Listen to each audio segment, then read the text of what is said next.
This episode of Zen and the Art of Triathlon is brought to you by Amrita Bars, the best energy bars on earth. They are my absolute favorite, and you can get them with a discount of 15% off, and anything else at their website, 15% off with the discount code ZEN, all capital letters ZEN, at amritahealthfoods.com. They are fantastic. They're date-based, no nuts, but they have seeds and just a little bit of fat in them to make them well-rounded, and they settle on the stomach super nice. And I like to eat about half of one as I'm getting ready for a workout, and then have just the most wonderful even energy throughout a workout, and then wrap up the workout with the other half. And they have come in all kinds of different flavors. It's really amazing stuff, super healthy, and you can have a big load off your mind that you're eating healthy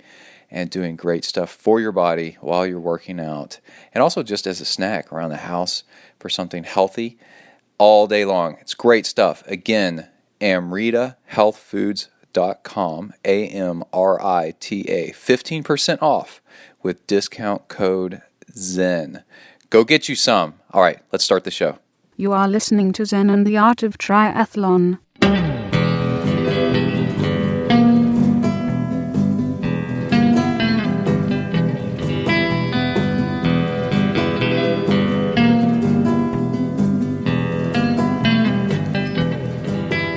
Well, hey there, all you tri freaks and geeks, and welcome to another episode of Zen and the Art of Triathlon.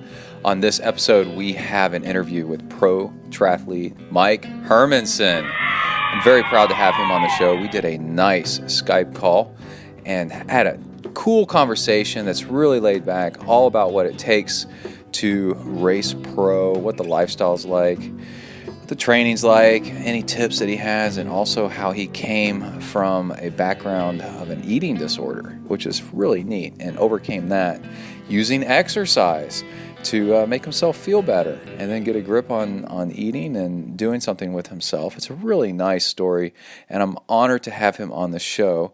And he is one of many athletes that we'll have on from Maverick Multisport. I'm super excited about that. And then I also take you with me for a little bit of review of some equipment that I have been doing.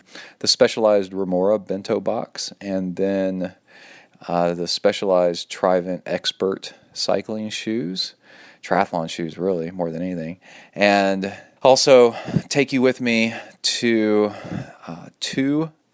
Dose kids triathlons that Kai is in, and you get to hear some audio of racing out there and us cheering for him. And Kai got 4th and 5th in his age group at the two different races. One was dumping rain. Both of them were here in Texas, one in Austin and one in College Station. It's a lot of fun. Really, really cool stuff.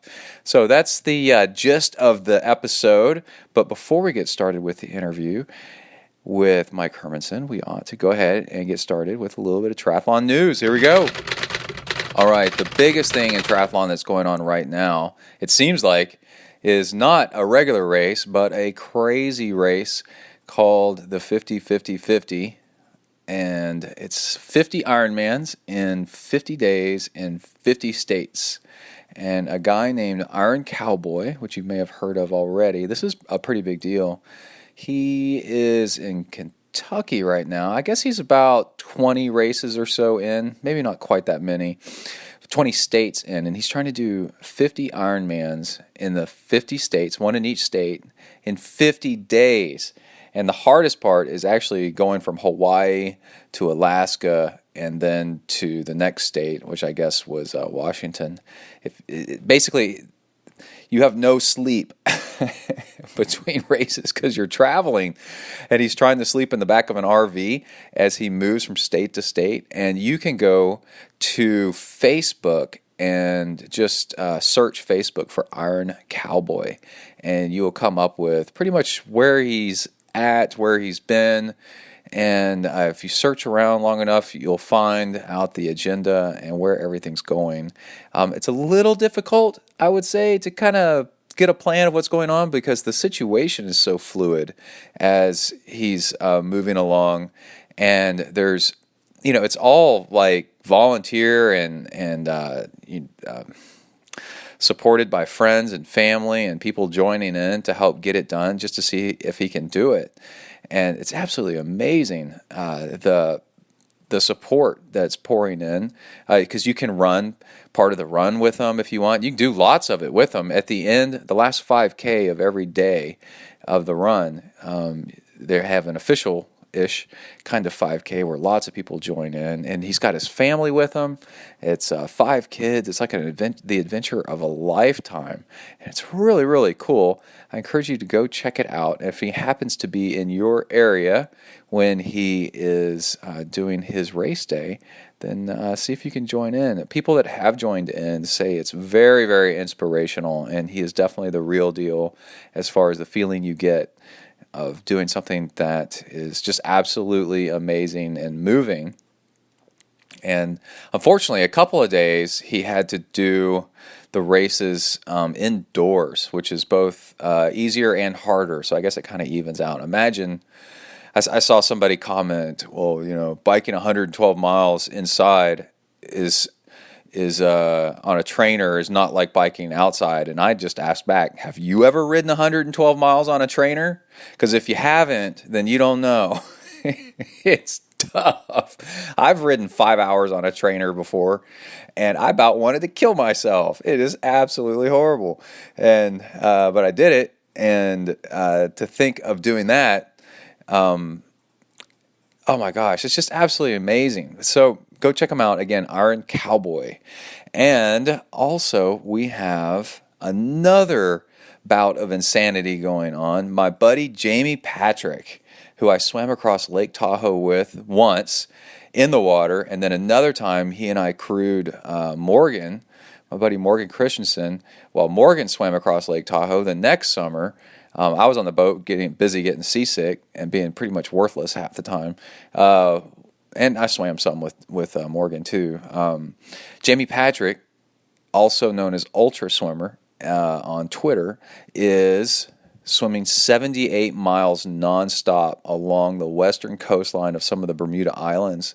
Apparently, this might be the longest documented observed swim, and you can go find out more at thelongswim.com. And you would say, well, what about Dionyad? And I think there was below all the hubbub, an amazing swim that she did from Cuba to Florida, which was 90 miles. There was a little bit of undercurrent, get it, of like maybe there wasn't an official observer on board, so who knows how much she stuck to the rules. So at this swim, they're going to do an official observer just to make sure, and he's doing it.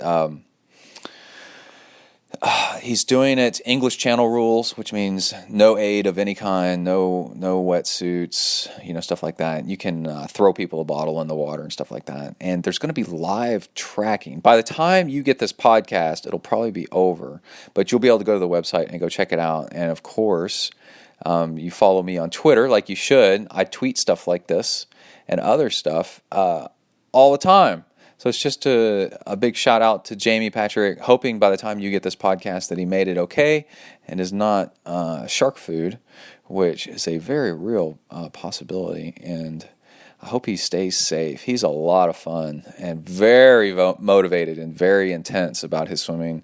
And when he's not swimming, he's a blast. So best of luck to him.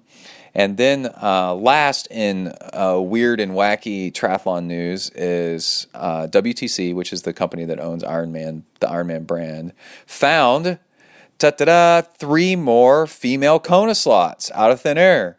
There they are. But they're not for the professional women. What? They're for the women of the Tri board. Women for Tri board. Women for Tri board members. Which is like this really weird twist of events. You're like, what in the world is going on? Because Tri-Equal is the common women's proponent group for more equal slots for female pros at Kona, the World Championships for Hawaii. And then WTC Ironman decided to appoint their own board of consulting women, professional women, to advise on how to get more women in triathlon for some reason, instead of just giving the women the equal slots. And then somehow they got themselves, they found 3 more slots, but for themselves and not for the pro women, that the whole point of the issue was brought up in the first place. I'm as confused as you are. I may have some of these details wrong, but I think they're right. So go to Twitter, go to slowtwitch.com, see if you can find out what you want to know. Tweet, it's either CEO Ironman or Ironman CEO on Twitter, and ask him what is up with that. It's very odd and interesting. All right, leave me out of it. I just report the news. I'm not a female pro, so I don't know all the details. Ask Hillary Biscay. She is my favorite go-to on pro women's issues on this stuff. And, well, there's a lot of people that I know of that you should go check it out. Anyway, let's go ahead and get started with our interview with Mike Hermanson. Yeah, when I was a kid, not that long ago actually, my dad worked on the Herman Hospital. My dad's an engineer, and I keep wanting to say Herman, and I know it's more than that, so I say Hermanson, and then I got to go back and figure out the first name. This is all in spite of having a really nice long talk with him. I was really inspired by him, and I have a similar issue as Mike, where if I don't exercise enough, I get depressed. And I've had people tell me before, hey, you exercise too much. And actually, it's my way to work off extra energy.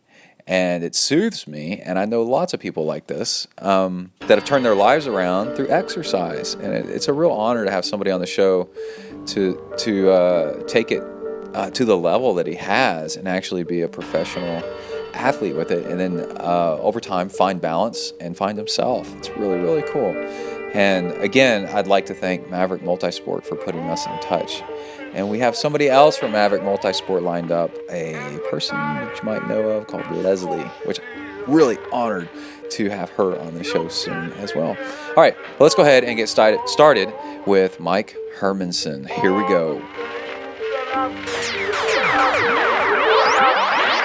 Welcome to the next level.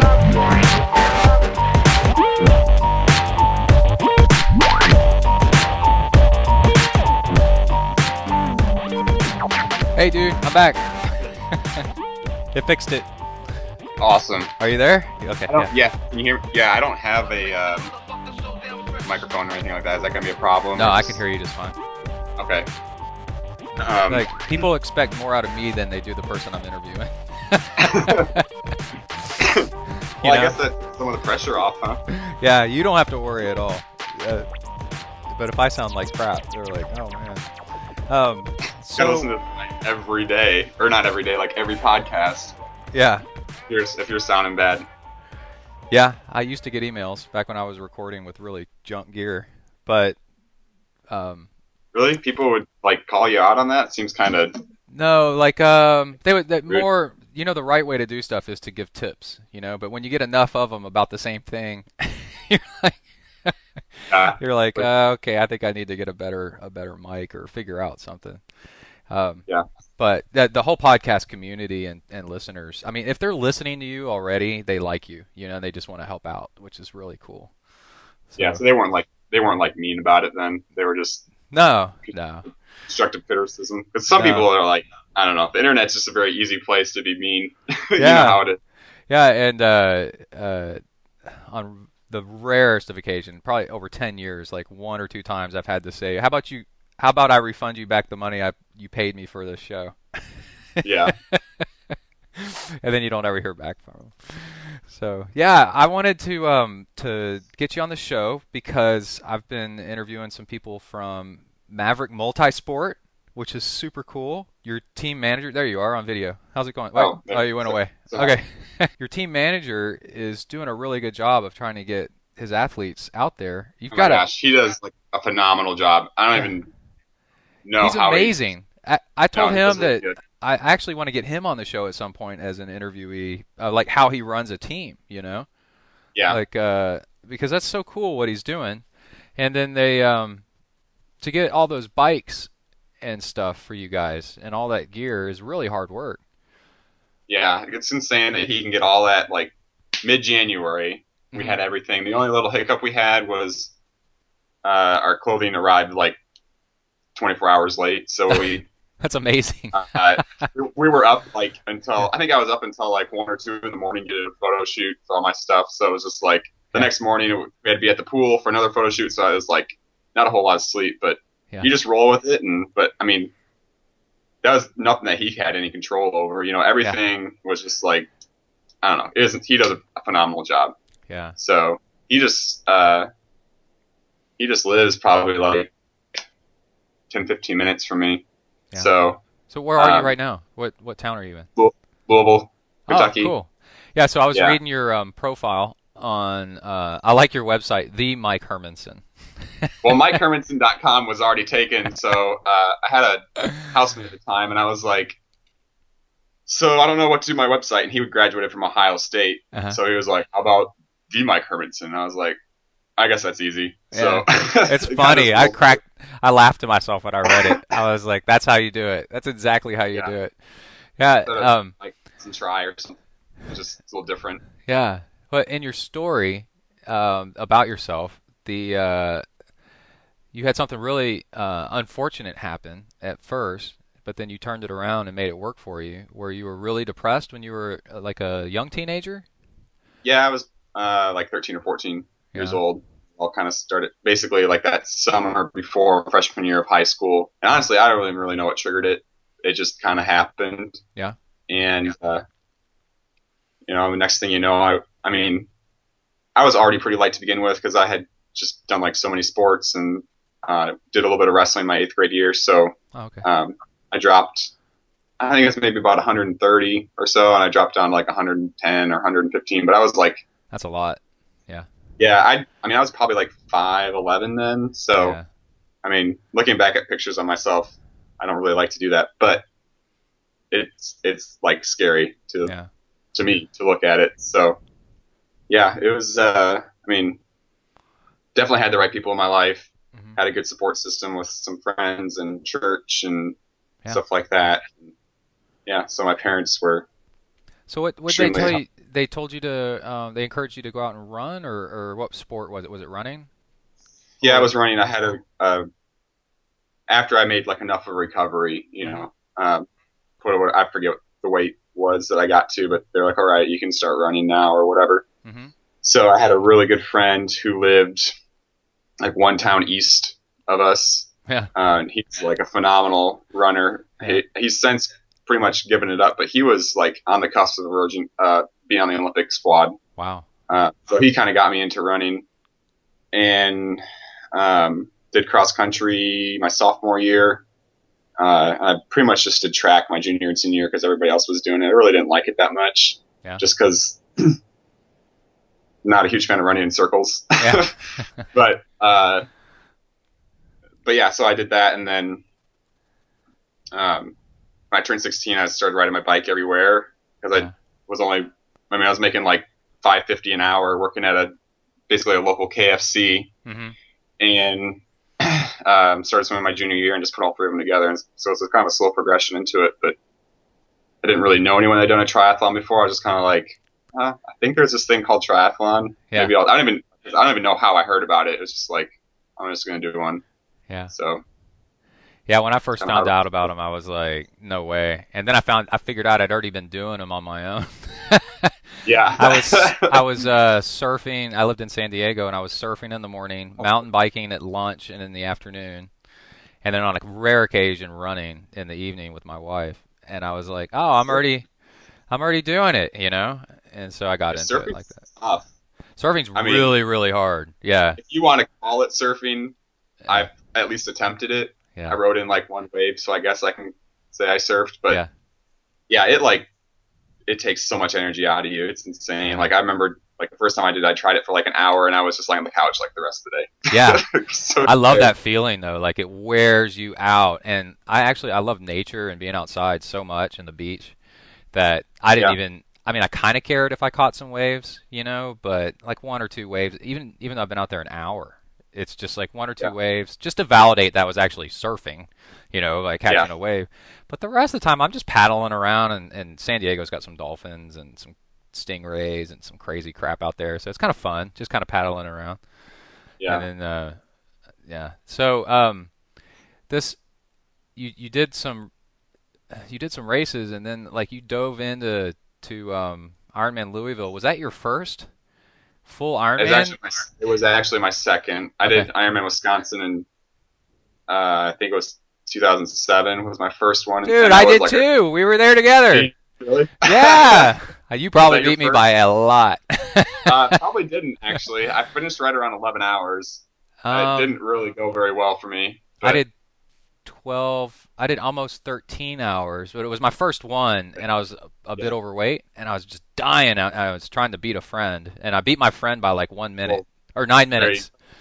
Yeah. a win's a win, right? Yeah. I put on my Twitter handle, your location, where they say you put your hometown. I put 9 minutes ahead of that other guy. Funny. Yeah. Did he have a Twitter too, or so you could like? No, Twitter dude, he was a one and doneer. Like he was like, that's it. Like he Yeah. tried to keep doing it, but then his wife got pregnant, and they were doing fertility drugs, so she got pregnant with triplets. And Oh well, shoot. yeah, and he was like, well, I guess my racing's over. And I'm like, yep. I didn't give him any pressure over it at all. I'm like, dude, you need to take care of that. If they're gonna go for 3 kids, it's probably almost better to have them all at the same time, so you get all the doctor's visits done. It's like all consolidated. You don't have to do it 3 times. Go to Costco, get everything in bulk. Yeah. Well, Yeah, cool. So you exactly. did Wisconsin, right? So you did, like you said, like about 11 hours? Yeah, it was about 11 hours. Yeah. And then why do you say that wasn't great? Like, what part did you struggle with?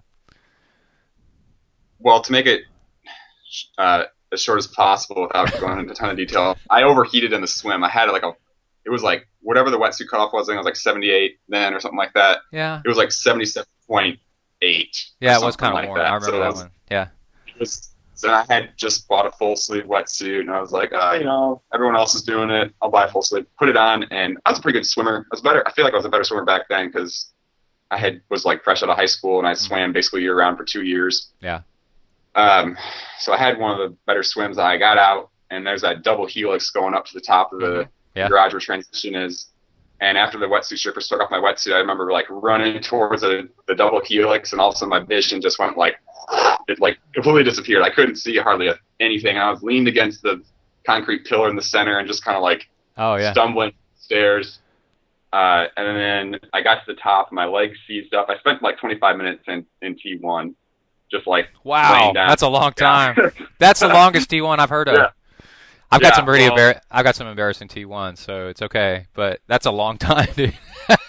I didn't. I did a really long time. I didn't go to the awards banquet the next day because I had to get back to college as soon as possible. Yeah. But I remember at pretty much all the award ceremonies I've been to, they always do like a joke for the longest transitions. And be like, oh my gosh, someone had like a 35-minute T2. Like, what were you doing in there? And so I kind of wonder if I had won that award, if you want to call it like that. But I just wasn't there to be called out for it. But yeah, so then like I said, my legs seized up, and I couldn't even do a full pedal stroke on the bike. So I got on the bike, and I was like pumping with my left leg until that was loose enough where I could make a full pedal stroke. And then I got my right leg clipped in and was pumping up and down to make a full pedal stroke. So yeah, I mean, made it to the finish line. It wasn't pretty. Yeah. I was so ignorant about nutrition and stuff like that. I'm pretty sure I started burning protein because I smelled like ammonia after the race. Oh. Yeah, I smelled like a horse barn. It was disgusting. That's interesting. Yeah, so I was just totally depleted, and it was bad. I've gotten worse with my nutrition since then. Like that one I did, and you kind of get kind of bonky and kind of sick to your stomach towards the end, but I still was able to walk like as fast as I could to the end, but I remember when I finished after that race, I remember how many I ate 2 or 3 bags of Dorito chips for the salt. Oh, I know. Yeah. When I remember crossing the finish line, they're like, "There's Gatorade over there, and there's power bars over there." I'm like, "No, that's the last thing I want." Chicken I was broth, like, "Give me like, salt yeah, cube. Yeah. like, give me something really bad and Yeah. salty. That's That- what I want." But what I like about Ironmans is like I was just talking with a friend that he was kind of mad that his sprint triathlon didn't go very well, and I'm like, dude, sprints are he had trouble on the swim. Not he's a great swimmer, but he had just an issue, and I was like, sprint triathlons, anything gets messed up, it majorly impacts your time, and like Oh yeah, Ironmans, you can be like I said. People will have like 2 flat tires and still win the entire Ironman. And then there was one, I forgot who it was. Meredith Kessel? No, I forgot. Down in Australia, like just recently, like she stopped and I guess maybe it was a half. I don't remember what distance it was. But anyway, she was in the lead and she stopped and put lube on her feet and then put her shoes back on and then kept on running and still ran, still won. really. I didn't hear that story, but Yeah. I believe it. They were on the cameras, are all on it. It was live coverage. They're like, "What is she doing? Oh my God, she's out!" And they're like, "No, she was just putting lube on her feet because she was getting blisters," and then Yeah. took off again. Yeah, she's like, "Next time I'm got gonna wear I didn't socks." take very long, probably about 30 seconds. 45 Yeah, seconds. but yeah, people think that. But I mean, my point is, yeah, you can have crazy stuff happen on on the longer races, and and still be able to recover. it's from more it. about how you handle the things that go wrong than Yeah, things going wrong, that's because right. stuff's gonna go wrong. The race is so long, lots of stuff's gonna go not the way you planned, at least. Yeah, everyone's gonna have something go wrong. It's just Yeah. how drastic it is and how you handle it. So then you turned around pretty soon after that, and then how much later did you get first in your age group at Louisville? I think it was in 2008. Yeah, I Wow. had like the best race of my life at that point. Yeah. I think I did like I don't remember what it was. Maybe like it was either like a high 9 or a low 10. I don't remember Mhm. exactly, but it was a hot year. I think it was the year that Max Longree won it, Mhm. and he had like a giant cheeseburger waiting for him at the finish line. He took a big bite of it. And that was this celebratory thing at the finish line. Yeah. Uh, but yeah, so my goal my goal for Wisconsin too was to qualify for Kona. That was kind of like Uh-huh. my dream. And you So it was like, going well, I into it, you felt like you could do it, like you knew from your numbers and your training and stuff. I didn't really know. I was Uh-huh. training by heart rate and was like just doing Oh, what it I thought worked. was right. Yeah. I didn't have a coach. I just was doing like a bunch of group rides and solo rides and swimming by myself, all sorts of stuff. So Kind you're of, saying train by yourself and don't have a coach, and you'll win your age group. It might work for you. I might put a few people out of business if I endorse that, but Yeah. but yeah. So then the following year, I wouldn't say I really changed a whole lot of my training. I just was smarter about nutrition. Mm-hmm. I mean, Yeah, like what did you do nutrition-wise that was different? I think I was still mentally like kind of recovering from that eating disorder and depression thing. Mm-hmm. So like even during my training in 2007, I was just very consumed with weight Mhm. and stuff like that. Yeah. And just counting calories and stuff like that. So I'm pretty sure I went into the race depleted. Yeah. 2008, I would say, obviously I was a little bit better because I had a much better race, but definitely still kind of struggling with that whole eating disorder and depression thing, but maybe not quite as much. Mhm. Wasn't so concerned about it. I know I was a few pounds heavier Yeah. in 2008, maybe like 3 or 4 pounds heavier than I was in Wisconsin. Yeah. So, but yeah. So then funny story, when I ended up qualifying, I was my senior year of college, and I remember like swiping my credit card and thinking like, okay, I swiped my credit card, and then this guy that happened to qualify as well, and my parents were down there racing, and they were just randomly next to his wife on Uh-huh. race day, and they got to know each other. So we were just talking in the line, and afterwards when we paid for it, and he was like, well, you better get ready. It's going to be here before you know it. And I looked at him, and I was like, it's like 13 months away or whatever, 14 months away. And he was like, no, you're going this year. And I was like, and I looked at my paper, and it said October, whatever date it was, 2008. And I was like, oh. So did you Okay. accidentally hit that, or that was mandatory that you go to one? Yeah. So up until like August 31st, you qualify for the same calendar year for Kona. Oh, and when was the And race? August, middle of August? end of August, like it was Labor Day weekend, so it was Uh-huh. pretty much the last weekend in That August. sucks. And yeah, Yeah. so I had moved down to college. I lived off campus that year. Got there a couple weeks before the race, or maybe a week before the race. Went down and did the race, and then started school on Tuesday because Labor Day was Monday. Um, I think they and my ought to mom, do. yeah, I think they ought to do like if it's like up to like 4 months away, they give you a choice. You know what I mean? Like this year or next would year. yeah, it would be better, but I mean they got to make sure they have all those spots filled too, because Yeah, but they I got to think in make the end it'll even out. Yeah. But anyway. yeah maybe. Yeah. But so yeah, so my mom and dad were like, "Are you gonna be able to get off of school?" And I was like, "We'll make it happen. Like my Yeah. professors will understand because I was taking a pretty light load. I had brought in like 20 or 24 credits into college my freshman year Hmm. from like dual enrolling in high school and then a community college. Yeah. So I had a pretty easy senior year. My last semester, I had like a 4-day weekend every weekend and only classes on Tuesdays and Thursdays, and I had like 8 credits. It was a joke, but so even my fall semester, I think I had like 13 credits instead of doing or 12 credits instead of doing like 15 or 16 like I had before. So it was definitely manageable. I had to bring some work with me to Hawaii and do some schoolwork out there, but my professors just That my sucks. professors were understanding. Yeah, You're in Hawaii doing schoolwork. you got to do what you got to do. Yeah, you got to do what you got to do. That's sacrifices. Yeah. Yeah, No, my mom is was a college counselor, and I remember my senior year, last semester, she said, take a light load, like uh, try to engineer your school calendar so that the last semester of your senior year you can take a light load, so you actually have time to go apply for jobs and stuff like that. I would agree with that 100%. I remember like sitting back and just being like, I have 8 credit hours. I'm working like 20 hours a week or whatever as a lifeguard, and I'm still able to train, and I've got a job. And I remember some of my because I was in nursing school, so it was mostly girls.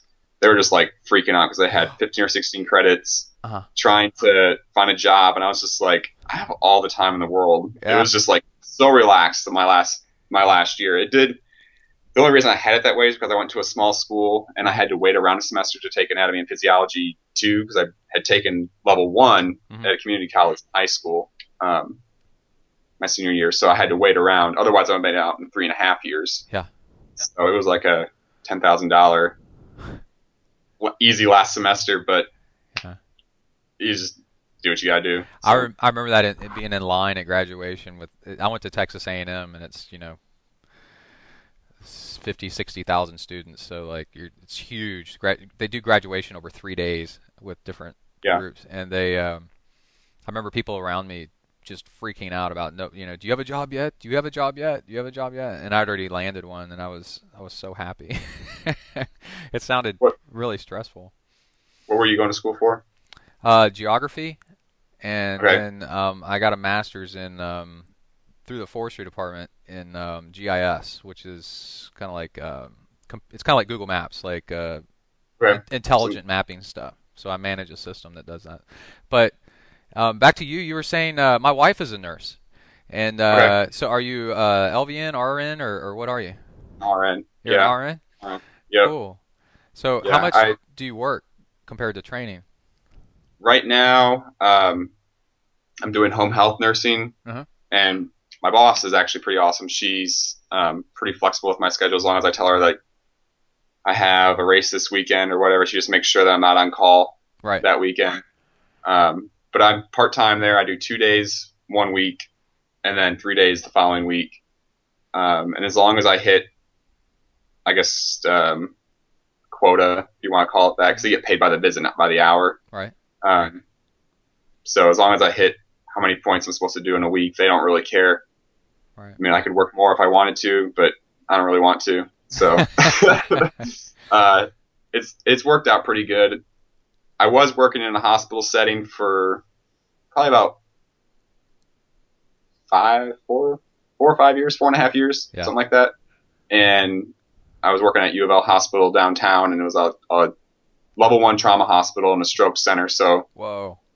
yeah, I worked on a transitional care floor, and we saw all sorts of stuff. It was like chest tubes, all sorts of crazy trauma. I won't go into details so we don't lose some listeners for you, but some pretty crazy stuff. So I feel like I got to see a lot of things and built a lot of confidence where I can go into a person's house and feel very comfortable with what I run into, whatever it might be. So yeah, that's pretty nuts. So if I had things to do over again, I've strongly considered like I would have been a nurse because you can move easily, can't you? You can get a job somewhere else. And so if you want to move to San Diego, or you want to move to Boulder, or you want to move to wherever, Florida, right? You could pretty easily. You'd have to take the state exam, right, and pass that, but then that's it.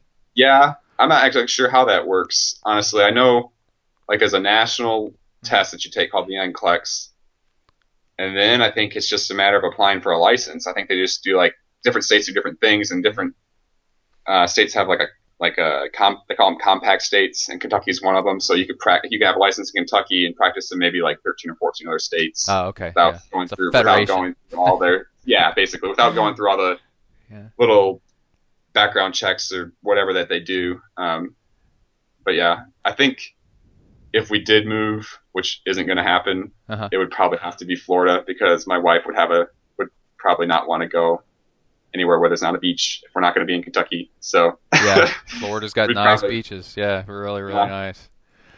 If it was my choice, I'm really happy in Kentucky. I love it here in Louisville.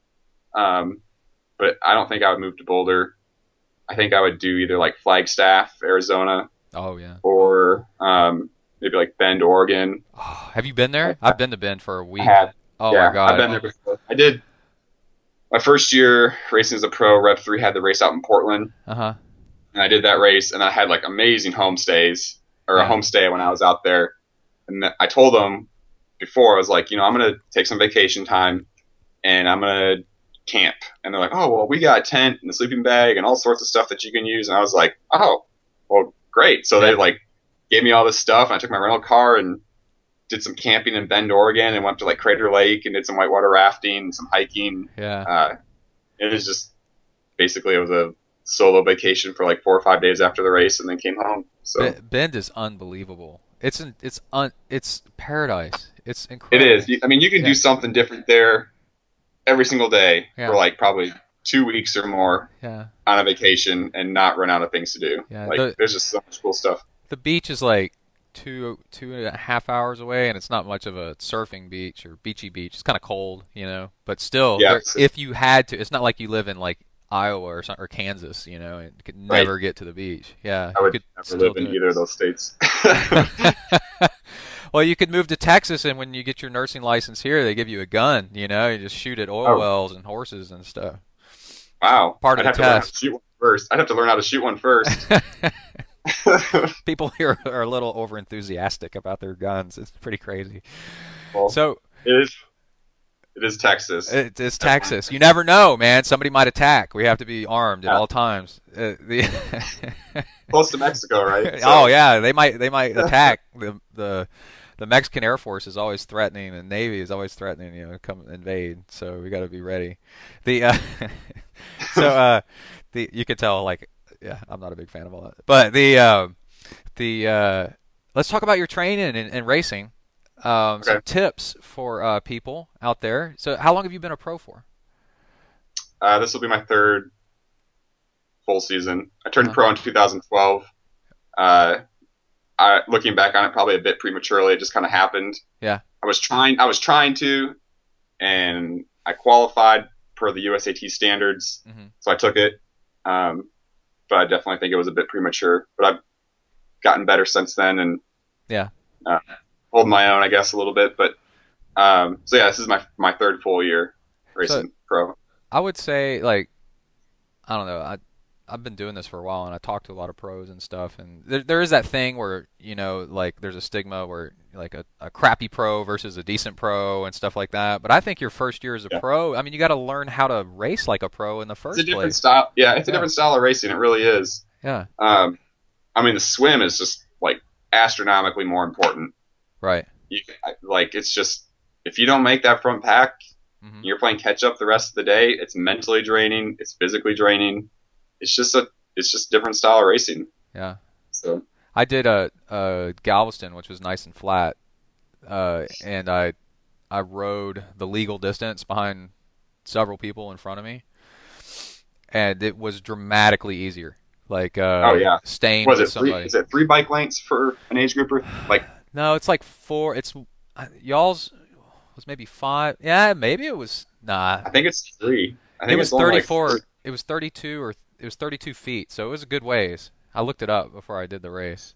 So it's like 8 meters, I think, I roughly. think it's 5, and y'all have 6 or something. Anyway, but I could tell it was 10. It was like 15, 20 watts Yeah, easier. I believe it.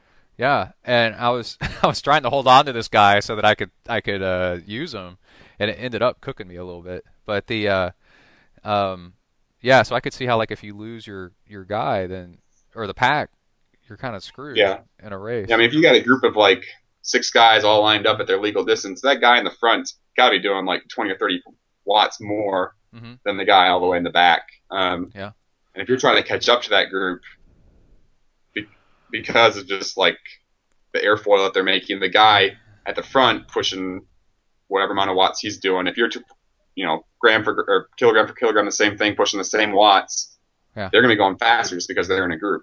Yeah. So you really got to be doing like a lot more to catch up to them. So if you miss that group, it's like you better hope that you're a really good runner off the bike.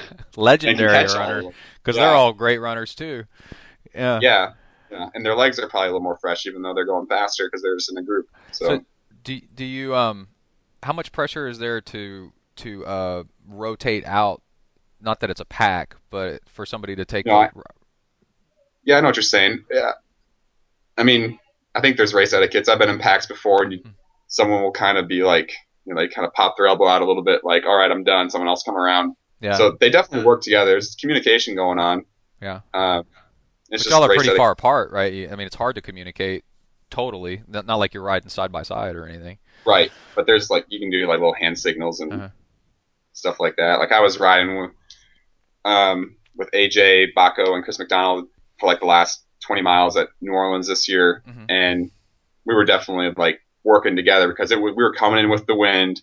So if you were in the front of that group of 3 that we were in, it was significantly more watts. And if you were in the back, I would say it was probably close to like 50 watts less with that wind. It was crazy how much difference there was. So yeah, you can tell when you hear somebody like freewheeling back there. You're like, come on, dude! Holy crap! Take a turn at the front. Take your turn. Yeah, pay your dues. That's why people probably start yelling, right? When you see it on the video footage, you can't really hear them. The pros like turning around. Like, come on! Yeah. How can I hear you freewheeling back there? Yeah. So then, you were, weren't you, rookie of the year or something like that? Yeah, for 2013. So they don't count like that first partial season. They count your rookie season as your first full season. Yeah. So 2013 would have been technically my rookie year. Right. So early 2014 is when they handed out that award. Yeah. If you even want to call it handing out an award, they basically send you an email and say, "Hey, congratulations," and they put your mugshot in the USAT magazine, and that's literally about all they do. Do you get to pick the mugshot? Yeah, you can pick it. You can pick it, and they give you like basically the 160 character sentence that you can be like, "Oh, thank you to so and so," and blah blah blah. So, but yeah, it's kind of like it's good to put on your resume. Yeah. But like, you don't get. I feel like USAT should do something like. Even send you a plaque would be great. Like you could just hang it on your wall and look at it, I guess. But yeah, it's basically just an email and they say, "Hey, congratulations," and that's about it. So on your in your training, what do you consider like some critical workouts that have made a big difference with you? Like that got you, your first win at Louisville as an age grouper and qualified you for Kona, and then as a pro, like things that make a big difference. I know the pro, like you were saying, you have to work on your swimming a lot, but like for the age groupers out there, like what's some stuff that you found out is some critical things that they probably ought to know? I think probably the biggest thing that I noticed when I went from coaching myself to hiring a coach, Uh-huh. And what I've observed other age groupers doing is they just ride a lot of zone 2 and zone 3 like all the time, Mhm. and then they expect on race day to be able to go faster than that. So I think as much as people hate their trainers, it's very important to use them. Like I use mine during the summer probably like once a week, just because it's a very good tool to use. Especially if I'm going to do like really, really hard intervals or maybe a race simulation. I like to do it on a trainer just because like I don't have to worry about Crashing anything. Yeah, crashing 40 miles or an hour stop signs or dogs or whatever. So I can just have a compu trainer. So I just set the watts where I want to set it, and I pull up Netflix and keep myself distracted for a little while. And so I would say don't be afraid of using your trainer, and especially during the winter. Like a lot of people are just all about base mileage during the winter, and not to say that's not important, but I think it's also important to work on that threshold and try and raise it during those like months of December, January, February, March, because once you hit race season in April or May, you're not really going to see a whole lot of improvement because you're basically just in race mode, recovery, taper, maintenance for the rest of the year. So maybe like a 90-minute or 120-minute workout where you're going really hard for not all at once, but you got like an hour's worth of hard intervals in there, and then the rest of it's just kind of spinning and stuff like that. I've heard that saying where triathlon is a winter sport that plays out in summer. Yeah, that's true. I've never actually heard it like that, but no, that's 100% true. Yeah, you work your ass off in the winter so that in the summer you can race and be where you want to be. Because if you skip the winter, then you kind of shorten yourself. You're just kind of screwed. Yeah. Yeah. Well, then let's talk about your gear setup on your bike. These Argons that you guys are riding are so pretty. They're beautiful. No, they are awesome. Honestly. With you have NV wheels and such on there. Yep. Mm-hmm. Yep. That's great, man. So how do you set up your bike? Like, what do you have on your bike, and where do you put it, and like how do you get to it, and things like that, and also like as far as like bottle placement. Yeah, like what do you put in your bottles, and where do you put them, and like bento box situation, and then do you stop for on the bike and on the run? Do you stop for special needs bags, or do you skip that? I know it kind of varies per person. So yeah, well, for an Ironman, I'll start out with 3 bottles of Infinite. I have a custom mix that they can make it for anyone, really. Yeah, I just used that just today. It was incredible. No, it is awesome. Yeah. I've actually, little sidebar here, I did a transition clinic today with some local triathletes that are doing like their first race and whatever, and I stayed afterwards and like talked like 3 of them into buying Infinite because they're like, well, what do you? But yeah, so I think it's the best thing out there. But disclaimer, I am sponsored by them, but I was using it for like probably 2 years before I turned pro. Just like I use so many different things. But anyways, back to your question. So during an Ironman, I'll start with like 3 bottles of Infinite on the bike, 1 on the aero bars, 1 on the down tube, and then 1 behind the seat. Okay. And when I'm running from like the tent to my bike, I'll have some diluted. Infinite makes a product called Napalm. It's basically their version of a gel, but it's liquid. Yeah. So I'll have some of that diluted in a bottle so I can get some hydration from it, but also get some calories that you burn during the swim that obviously you can't take in before I even hop on the bike. And I'll drink that first bottle of Infinite more quickly than I normally would, just so that I can replace it with a bottle of water at an aid station. And then when I get special needs, I'll also have 2 flasks of Napalm with me, 1 with caffeine and 1 without caffeine. Okay. And I'll use the 1 without caffeine first, and then switch over to caffeine basically about halfway through the bike ride or so. And then I use special needs bags because I really think that the power bar form or whatever they have on the course now is garbage. It's basically just like glorified Kool-Aid. Yeah. And it upsets my stomach a lot. So I put 3 more bottles of Infinite in my bike special needs bag, and another flask of Infinite, or another flask of Napalm with the caffeine in it. So you're doing the thing where you're kind of, with all those bottles, you're kind of diluting your Infinite as much as you can so it's not too strong on your stomach? Is that the reason behind it? I mix it how they tell you to, 2 scoops a bottle. Like some people will concentrate it. Infinite is actually, you can probably put like 5 or 6 bottles worth into one bottle and it will still dissolve completely. Dissolves like incredible. That's what I do. Yeah. I just don't like doing it because I don't do it on training. And I don't want to try and figure that out while I'm racing. So I go through like 6 bottles of Infinite and probably about 6 bottles or more of water during the bike ride. Yeah. So okay. And then like 3 6-ounce flasks of napalm. Yeah. And then on the run, I basically just use salt tabs on the bike too, so I hit my 1,000 milligrams of sodium an hour. Yeah. And then on the run, I pretty much just carry a flask of napalm with me with the caffeine in it, and then I grab water and Coke on the course, and then get another flask of it, special needs bag. So I think... Wow, you really are using that special needs bag. You're getting 3 bottles of Infinite out of that on the bike. Yeah. Well, a lot of people ask me the question, like, well, should I use what's on the course? And it's like, well, if it doesn't work for you, why are you going to use it? Yeah. You know, it's kind of just like, if it works for you, great. If it doesn't, don't use it just because it's out there. Like, you can be totally self-sufficient out there minus basically water and Coke. You want to use Coke and not use anything on the course, and your stomach's not going to be happy or not, you know, get distressed and get GI problems out there. So I get that question all the time about using Ironman Perform just because it's on the course, and it's like, no. It's weird, you know, like when I look at the ingredients of Ironman Perform, it looks okay, but it doesn't work. No. You know, it doesn't work for me. I think the silliest thing that a lot of sports drinks do is they add food coloring to it. Yeah. It's like, what's the point? Like, everyone knows food coloring is bad for you. Marketing. So why are you putting it in your drink? Yeah. You know? So, or like Gatorade has like flame retardant in it or something. You're like, why? You know, and they're like, well, it helps it settle, and it's like, okay, you don't need that at all. That's crazy. Yeah. Yeah, that is crazy.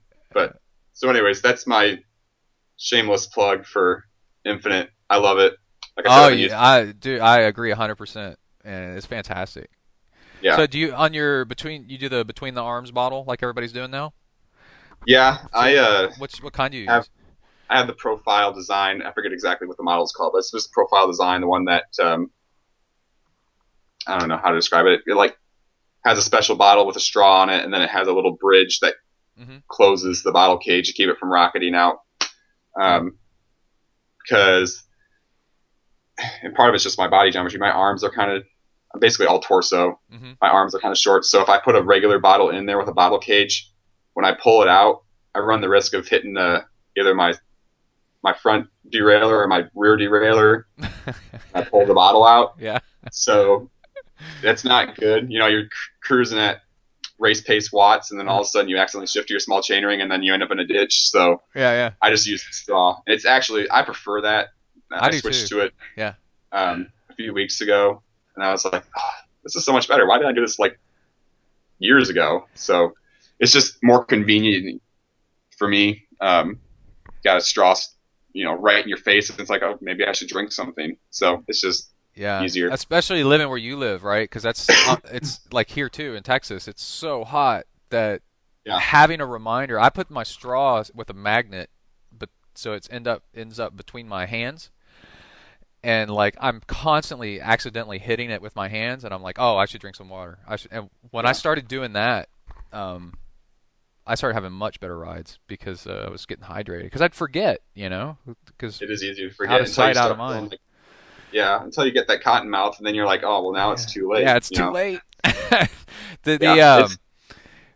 When you start off the run off the bike, a lot of people do different ways to make sure that they run fast enough or don't run too fast or whatever. And I've heard different pros say they do different things. Like Jordan Rapp was saying, I think he looks at pace to make sure he's running the speed that he thinks he should, regardless of what his heart rate's doing, and that's just one way to do it. Like, what do you do coming off the bike to make sure that you're kind of on track and where you want to go, or you know, it's like speed wise or or do you go by heart rate coming off the bike? Make sure you don't I blow up. I look at speed mostly. Uh-huh. But in probably most sense, I'm just running by feel. I mean, you run enough that you pretty much I can guess my pace and be within a few seconds of it just by feel. So, I have my watch lap every mile, and then when I hear it go off or feel the vibration or whatever, I'll look at it, and like if it's way too fast, then yeah, I'll back it down a little bit if I know I can't sustain it. But if it's about where it should be, it's like, all right, I'm just going to hold this effort, and in a half, you pretty much just go get what you got left. But in a full, obviously, there's a little more pacing, and you don't want to go out at like a 6-minute mile and then end up finishing at an 8 or 9 minute mile. So I can only imagine. Keeping a track on your pace in that full is much more, I guess, much more important than a half. Yeah. So what device are you using for like Garmin or Polar or what? Yeah, I've got a very old Garmin 310 XT.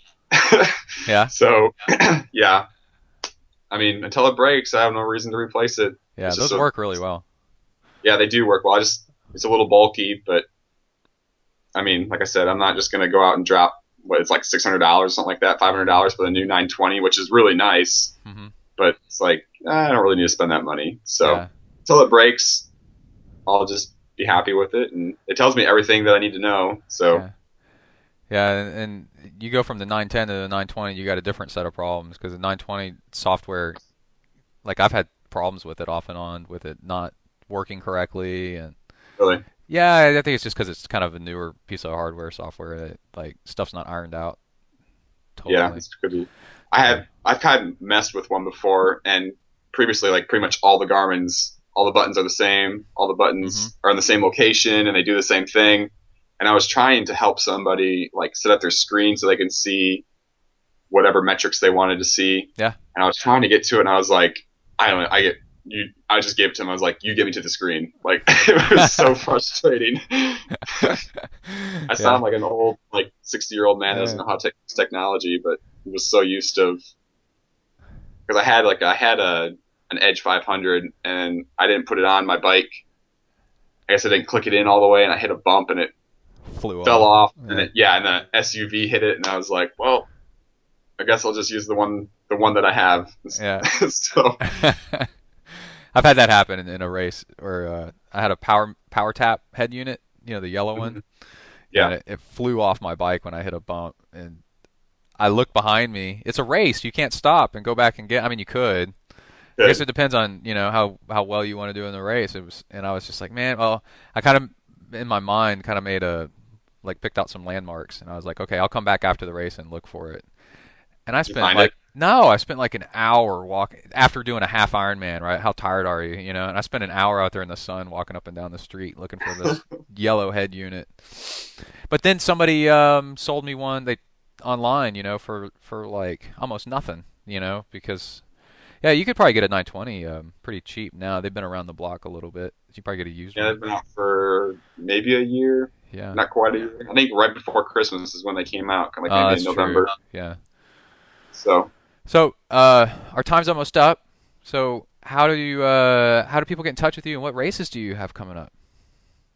I'm doing Challenge Williamsburg a week from tomorrow, June 14th, and then let's see what's after that. I'm taking basically the month of July off, kind of doing a big build, and then I'm doing a couple races up in Michigan. There's a full up there that's a non-branded, not a branded Ironman. It's got some money at it. And then Olympic distance that's got some money added up in Michigan. And I'm doing Pigman in Iowa, of all places. I never thought I would go to Iowa for anything. I'm going there. And then I recently qualified for the Tough Man Championship. They're kind of a new-ish company. I don't know if you've heard of them before, but I've heard of it. They've got I don't know anything about it. Yeah, they got like nine or so races, I think, around the U.S. And then they have a national championship you can qualify for. And I just did one in Indiana. So these are triathlons? A Tough Man? Yeah. Okay. Tough Man. I just did a half iron distance race up there and qualified to go to their championship. And there's some money at that race. And then I'm doing a race called Savage Man.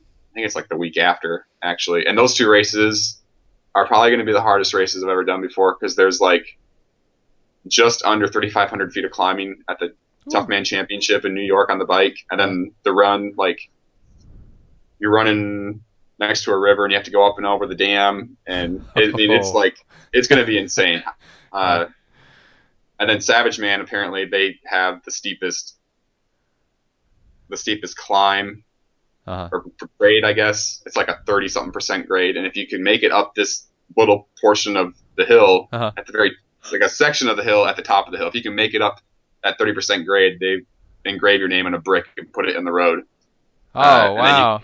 So they have like a ton of premiums there where you're the fastest ascent for the day. You get X amount of dollars if you have the fastest bike. Oh, that's swim. Cool. Yeah, that makes the race really interesting. And yeah, a lot more people watching because they're excited about those little those little parts. I had planned to do like basically all challenge races after my race in New Orleans this year, and then obviously they made a huge change with their prize purse, and I was just like, well, I didn't really want to spend another $400 or $500, whatever it was, race with Ironman for the rest of the year. Plus, there'd be a lot more traveling expenses because you just can't. There's just less races with money at them now, so you pretty much have to fly to them. And I was like, whatever. So I just found like some nationally recognized as opposed to like internationally recognized races where there'll still be like some pros at, but where I feel like I could actually get some money instead of placing like at 8th or 9th or whatever, right outside the money and walk home with nothing. Yeah. It's interesting how that works, and like the psychology of athletes, because you want to be in a big race, an like Ironman brand or something like that, for the glory of it, because that's great. But then there's other races you got a much better chance to pay more to get more prize money, but then they're just not as recognizable. So people end up doing the one where they're not gonna. It's kind of like an abusive relationship. you know? Yeah. I actually I talked with the CEO of Tough Man, and they've actually got some pretty cool things they're going to try and do in the future. He told me they're going to be adding some races. I think he said like 8 or 9 more races next year, and some of them will be international. Yeah. And they're still going to keep, and so they can still like qualify for their national championship. So I think they're smart in having something bigger that you can qualify for, where challenge is like you do their race and that's it. Yeah. Like there's nothing there afterwards. I agree. I think that's their biggest mistake, is that there's not a championship. Yeah. That if I was to set up a whole race series like these guys, I would definitely make a championship. I would do regionals, and work your way up, because that's exciting. Yeah. People will come out. I mean, obviously not everyone for Ironman is trying to qualify for wherever 70.3 Worlds is going to be, in the whatever year it is. And then Kona, like not everyone's going to try and go there, but like, let's say you're trying to qualify, but then you're like, hey, 5 of my friends come with me. Well, all of a sudden, because you're trying to qualify and make it to Worlds, you've marketed for Ironman to bring 5 other people with you. But it's the challenge of the same thing or whatever, then I feel like people like you or I would be like, hey, like I'm trying to qualify, but maybe some of my friends should come with too. And if you multiply that without all the age groupers, everyone's got a sphere of influence, and they can draw some of their friends to these races. So I really think that's what challenge needs to do, instead of just making it like Roth is like the de facto championship, but it isn't. If you win Roth, you aren't the challenge world champion. Right. You're just Roth champion. Yeah, they had this thing where it's like, well, whoever embodies the challenge spirit is gonna get a free entry, and it's like, well, what exactly does that mean? Yeah. It's like that's so vague. If I'm gonna sing their praises on Twitter and Facebook, and like, is that what it means? Yeah. I don't know. Yeah. So I think, that's really and personally, that's what, if I was the head of challenge, that's what I would do. If you want to grow your race and full age groupers and stuff like that, and pros even too, because that's why they said they cut the prize purses from the pro race with the Challenge Americas, because they said there wasn't enough pros committing until last minute to be able to use them for marketing. Well, people would sign up if they knew they had a chance to qualify for a regional championship or a world championship. So yeah, it's true, totally true. All right, well, I guess we need to wrap it up, man. It's been Yeah. great talking to you. Good talking to you too. Yeah. How many people are on the multi-MAV team? We got 6 pros, and Oh, there's an age group component now. there is an age group. No, there is an age group team now. I'm trying to remember how many there are. I think there's 5, maybe. Don't quote me on that, but about 5. So it's good. Like it's cool. I've gotten to meet a guy named Andrew who lives in Texas. Mm-hmm. Saw him at New Orleans. And then there's a handful of them that live like on the East Coast. I think most of them are in like Virginia. And actually, one of the guys, he's in Omaha, Nebraska. I'm actually coaching him. Right. So yeah, I think there's like 4 or 5 on the team. So yeah, I saw on your page the I was gonna say be Mike Hermanson. I was about to say the real Mike Hermanson. That'd be funny. Yeah, you do coaching too. So Yep. Are you taking new people? I got room for a few people, but it is June, so yeah. I mean, most likely everyone's got their coach for the year. But I found that not to be true at all. Like I coach too, and I'll pick up people year round. You never know what people are signing up for. You know, they're gonna do a race in the spring and they want to start now, for example. Mm-hmm. That's true. But yeah, I've kind of changed a little bit of what I've done. Last year I had 15 clients, and that was way too many. Yeah, that's a lot. Yeah, and so I was like, I know that I could do a better job if I scaled back a little bit. So I went down to 10 this year, and some people decided to just have a short season and have dropped off. Mm-hmm. But I've changed a lot of like how my coaching style, I guess, compared to last year, is kind of like learning what works good for people. Instead of using heart rate, pretty much everyone that I have has a power meter, which is helpful. Oh, that's great. Yeah. And instead of using heart rate on the run for their zones, I use pace, and I've gotten a ton better results with that than using heart rate. So I've had 6 athletes do 8 different races so far this year. Yeah. And every single one of them has been a PR. And some of them have been in the sport for a while. Some of them I had last year. So yeah, I feel like, not that I'm like the best coach out there, because I would never say that, but I feel like I made a lot of improvements from last year to this year. Just like learning what works for people and trying to interpret, because not everyone's the same. You got to figure out your athlete, how much training stress they can take and stuff like that. So what about the pace? If you're coaching by pace on the run, how do you work with the like terrain if they live somewhere that's hilly? Yeah, so obviously that plays a role. You kind of look at the normalized gradient pace. If they're going over like a hilly section, you can select it on Training Peaks, and it will basically tell you if it was flat, what they'd be running. So then if they're running uphill doing a 7-minute mile, maybe it would tell me, well, this is really like running a 6-minute mile on flat. So yeah, definitely, you can kind of see that. But yeah, I found it a lot more effective than doing heart rate.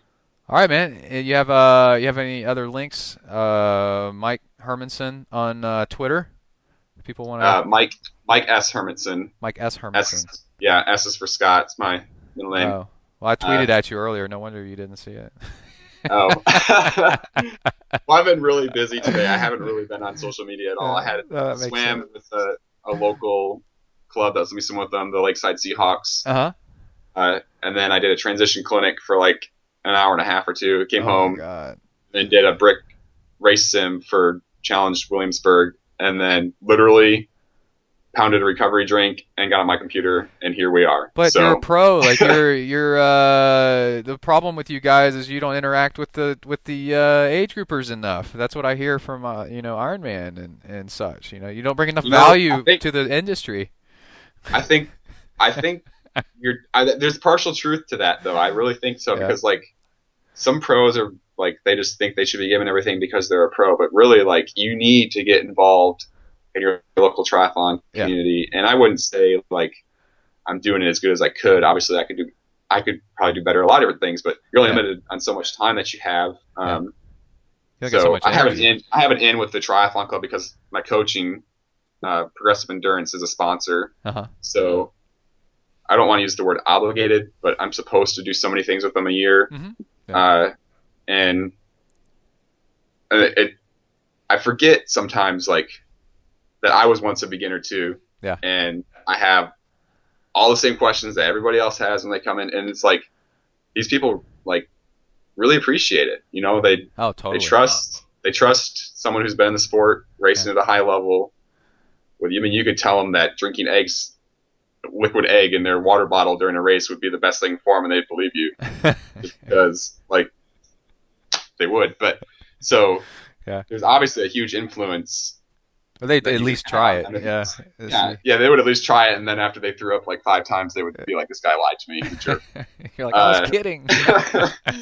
So, yeah, I mean, people trust you. So I think if you can just get out there, and if it's something simple, just like what I did, like a transition clinic with maybe I had 15 people there or so, like, and then I hung out with them afterwards and helped out some of their questions at the bike shop that was hosting it. And I mean, I didn't have to do it, but I enjoyed it and got to help some people answer their questions before they did their first sprint try this next weekend. So yeah.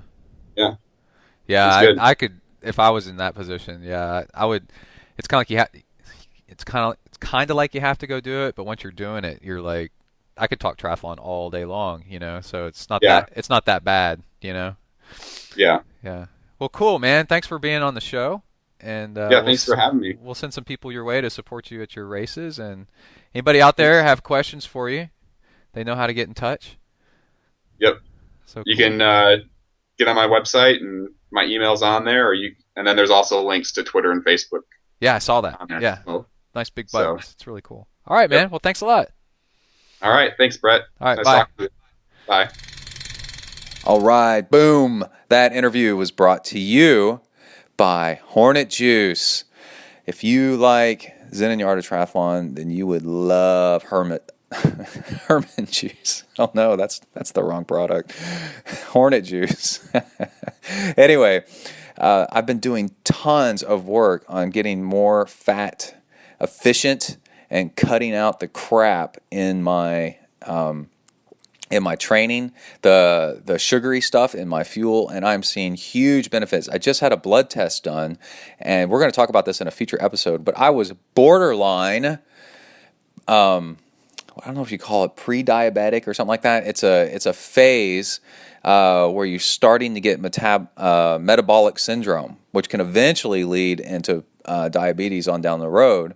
And you get this from just too many simple sugars in your diet. And the crazy thing is I don't put any simple sugars in my diet whatsoever. If I do eat, a moderate amount of bread, but it's always like Ezekiel, Genesis bread, stuff where the ingredients are out of the Bible, and simple sugars are just they don't even exist. Like, I drink black coffee, unsweet tea, I'm like a freaking monk. And it's not that fun. No sugar in my yogurt. I read all the ingredients. I buy peanut butter. I make sure there's no sugar in it. So how did I get like this? And that is probably most likely from just crap sugar in my training fuel over 12, 15 years of, let's say 13 years of doing triathlon, and then slowly adding more and more sugary crap in there. And I'm pulling it out of my workouts, and I'm doing 2 hours plus, 2 hours and 15 minutes with hardly anything on my runs. Don't need it. And much, much fewer calories on my bike rides and runs, and nothing on my swims. And it's powered a lot by Hornet Juice. Hornet Juice is an amino acid powder, not sugar. It's amino acid powder that turns on your body's fat burning. And this stuff is like diesel fuel. It's absolutely amazing how it gives you way more energy because it turns on your body's fat burning instead of needing a whole bunch of sugar stuff. And I am super grateful to have already been in touch with them and working with them and connected with them for years. So with the relationship already there, I can continue to use more Hornet juice and less sugary junk. And you can get Hornet juice from the left side of the ZenTriathlon.com webpage, ZenTriathlon.com. Scroll down on the left-hand side and you can order Hornet juice. You get a 10-pack, 20-pack, 30-pack, all you want. We ship all over the world. And if you order, you get an email from me personally saying thank you. And now you have my email address and you can email me back and get your email on the show. The package itself comes from New Zealand, so you get some cool postage from far away New Zealand, land of Lord of the Rings. It's really, really neat. I love getting stuff from there. And it's actually just all around a really great way for you to get something for you and also to help the show that you love to listen to. And so all around, it's great. I feel very honestly and truthfully that this is great stuff that can help you out. All the emails I get back are just people blown away by how well it works and how happy they are. So give it a try. Again, Hornet Juice on the left-hand side of ZenTriathlon.com. I'd be honored to send you some. Just make an order and let's go to town with it. Okay, let's do a quick review of some equipment. Let's see, do we want to do shoes or bento box first? Let's do shoes. That's the more expensive pricey thing that you'd want to review on. Okay, so Specialized makes all kinds of stuff, and one of the things they make is cycling shoes. And I have had a pair of nylon bottom cycling shoes, the part that makes the shoe stiff. And those are fine. Carbon is a little bit lighter, but they both work one works just as well as the other. Carbon might be the tiniest bit stiffer. People that say that carbon can't flex are wrong. You can flex carbon all day long. It just won't crack. And you can build how much flex you want into it. And if you do hot races, then you're starting to want to get into more ventilation. And then all these pros that do Kona, for example, these races are so hot. So like Ironman Texas, Kona, stuff in Vegas, really hot pavement. The underside of the cycling shoes are white carbon, and it is really cool looking. And they have just 2 straps, which makes them easy to get on and off for racing. And I'm trying to think what else. They use Specialized body geometry kind of styling, which I found were the only cycling shoes after like 3 different brands that I found actually worked for me and fit my funky feet. And I wear a size like 48 or 47, I think 48 European, which is like a size 13, 14 shoe. and they work. And they work so well that I wore them like twice for just 2 short trainer rides, and then did Ironman Texas with them on, which is a real risk. But they worked fine. And even though they're white on top and white on the other side with a little bit of red trim, nobody makes fun of me on the rides, even though they look I think they look the tiniest bit goofy because they stand out so much, but my son thinks that they're really cool. And I'm 41 and he's 10, so if there's anything with age has to do with it, then what I think is cool is on the way out, and what he thinks is cool is on the way in. So I would go with Kai's opinion on what looks cool and what doesn't. And yeah, I have to give them a major thumbs up. They also have a vent on the underside. These are triathlon-specific cycling shoes that when you pour water all over yourself on the bike, water will drain out the bottom. And I remember having a pair of cycling shoes where I drilled holes in the bottom so that water would run out. Especially if you pee on the bike, it's kind of a problem. So now your pee has a place to go. And that's really what the vent's for, in my opinion. Also, I now have a new riding buddy that we do long rides together. I'm super excited about that. And he I remember looking back and what in the world is he doing? And he was pouring water on his feet. And he's got this quirk. And he's a little bit older than me, so he can do whatever the hell he wants. And he's easily as fast as me, or not faster. So he can totally do what the hell he wants without me judging. And he's pouring water on his feet. And he's wearing just regular cycling shoes. And I'm like, what are you doing? He's like, my feet get hot. And I'm like, oh, my feet aren't hot at all. That's really weird. And it's the shoes, man. The shoes are so well ventilated, they keep your feet cool, especially on these long, long rides in the heat coming up in the summer. So I definitely recommend them. Again, the Specialized Trivent Expert are the ones that I've got. And also, this just happens to be another Specialized product, the Specialized Remora bento box. So this is a silicone bento box with a slit in the top of it, so you don't need a zipper or Velcro to close it, open or close it. It's a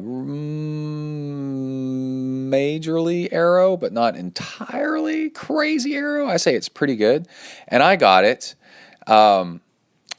thinking that would be the answer to all my problems, and it turns out it's not. It's not really. The way it fastens to your bike kind of has a little bit of a bracket inside the bento box that's hard plastic that has nubs for the straps to attach to once you thread them back into the bento box. And that actually takes up space right in the middle of the bento box and points up. And I guess if you were just cramming gels in your bento box, it would not be any kind of an issue. But in my case, I like putting my cell phone in there, and I just have an iPhone 5S, and it's not like a huge cell phone or anything like that. And the space, basically what I'm saying is if you put anything in there that's not squishy and malleable and shape-shifting, then it tends to bump into that raised area in the middle of the bento box and make very inefficient use of the space. But on the other hand, if you wanted to just cram that thing full of gels, you totally could, and it would work better than fine. It actually worked really, really well. So I'm glad I got it because I have a cool looking bento box that I've been riding with for quite a while now, and it's interesting, it's different, and it's worth experimenting with, and it wasn't hugely expensive or anything like that. But I kind of miss my old bento box, but I do not miss my old bento box having to try to unzip the zipper in the thing, which was driving me crazy, and then trying to zip it back up without everything falling out. So I don't know. It's kind of an in-between. I can give it neither thumbs up nor thumbs down, just kind of is. And that's okay. Not everything has to be perfect. All right, that is our gear review. And I wanted to mention that that's brought to you by Chris Haig Racing. So Chris Haig is my buddy that has started coaching, and he is one of the best personalities in the sport. He used to race track for University of the South at Sewanee.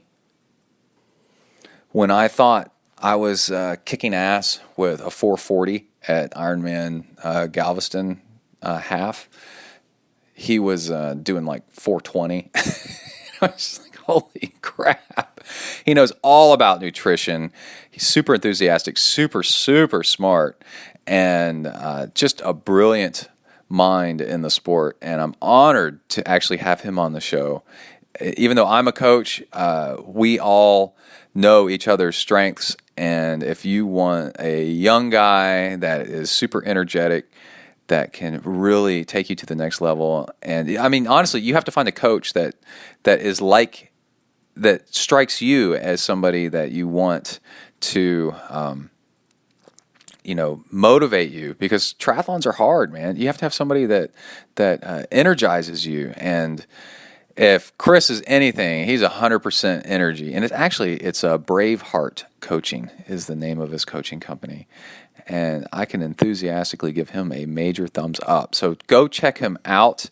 And thank you, Chris, for advertising on ZenTri. I really appreciate it, man. It is an honor to have you around. All right, back to other stuff. We have donations and emails and the training log. Okay, before we get into the training log, which again is a lot of swimming, of course, that's what I always do, nutrition stuff, and the kids' triathlons with Kai, which I absolutely love.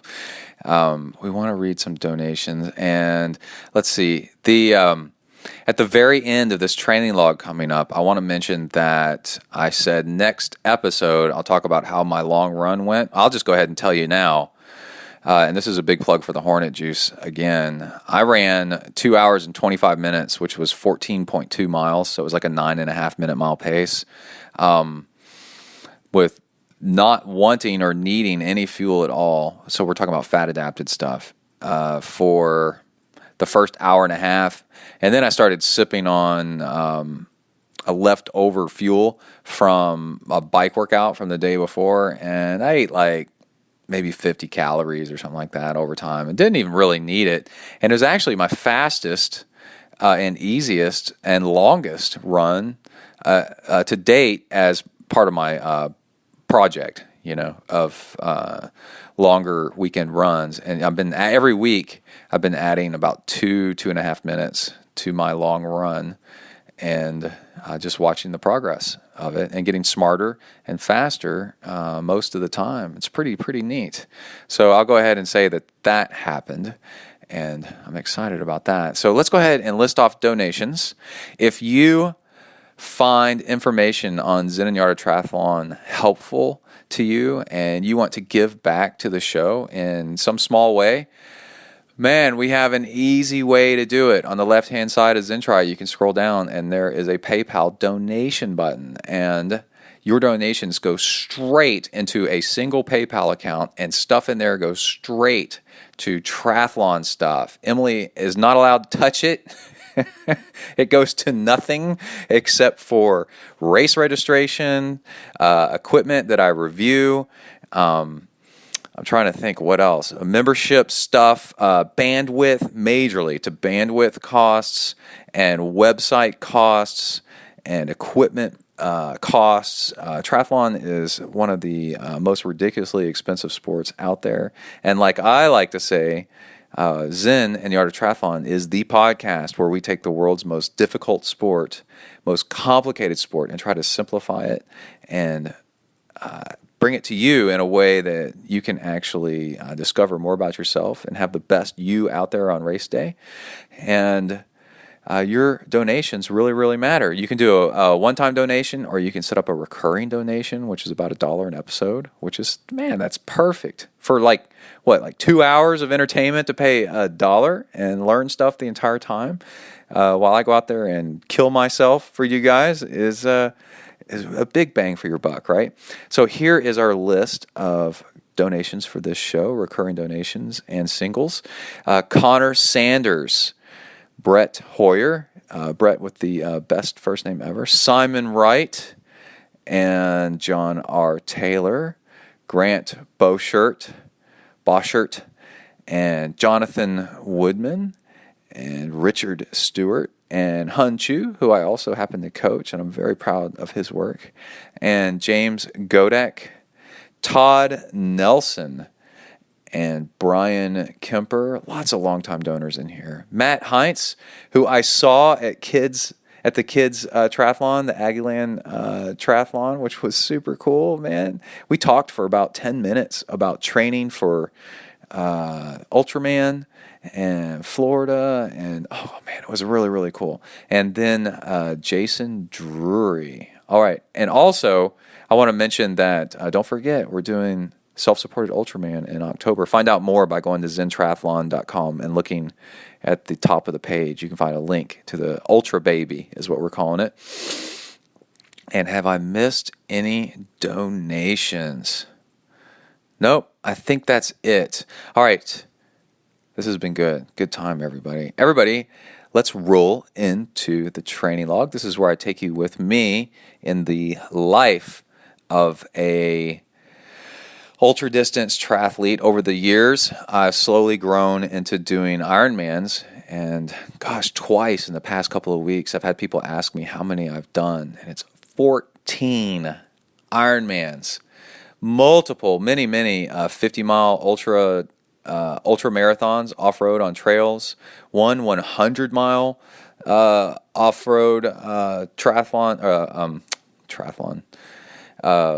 ultra marathon on trails, and that was the hardest thing I've ever done, is a 100-miler trail run, and swam across Lake Tahoe, which was 13 something hours at 22 miles at high elevation with Jamie Patrick. And then I'm trying to think of something else crazy I've done. The Alcatraz Triathlon, which was one of my grand emotional prizes of things that I've ever done, a dream come true, and a whole bunch of other random crazy stuff out there. And you, the listeners, have been with me the whole way.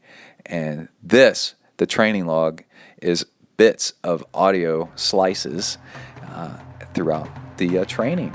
And lots of fun family stuff and running with the dog and tips and tricks kind of here and there. If you listen closely, you might pick up on something that you might want to try yourself. All right, let's go ahead and get started with the training log. Here we go. You are entering the ZenTri training log zone. Huneli.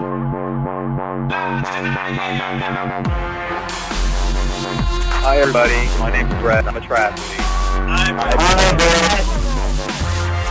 I decided it's time I got some friends more suited to my status. But Joe, we've been friends for years. Hey, we all make mistakes.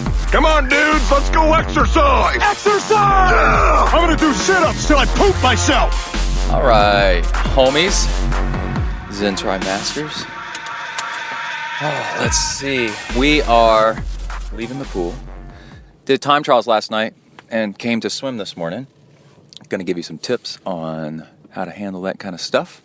The time trials, I did really well, but I did not improve. And actually disproved, unimproved, by like a watt or two over 30 minutes. But there's so many variables there, it's really hard to tell why. I definitely know why I did not improve is because I went and did the blood test and had to fast for 12 hours and also had a huge amount of weight loss earlier this week, totally due to dehydration. You don't lose 4 pounds and hold 4 pounds down for several days and then gain it back due to diet. That's dehydration, and it made me feel really flat.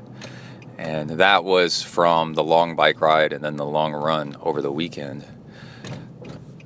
So to connect the dots, what that means is after longer hot stuff, you need to proactively feed yourself with salt and liquids, salt water.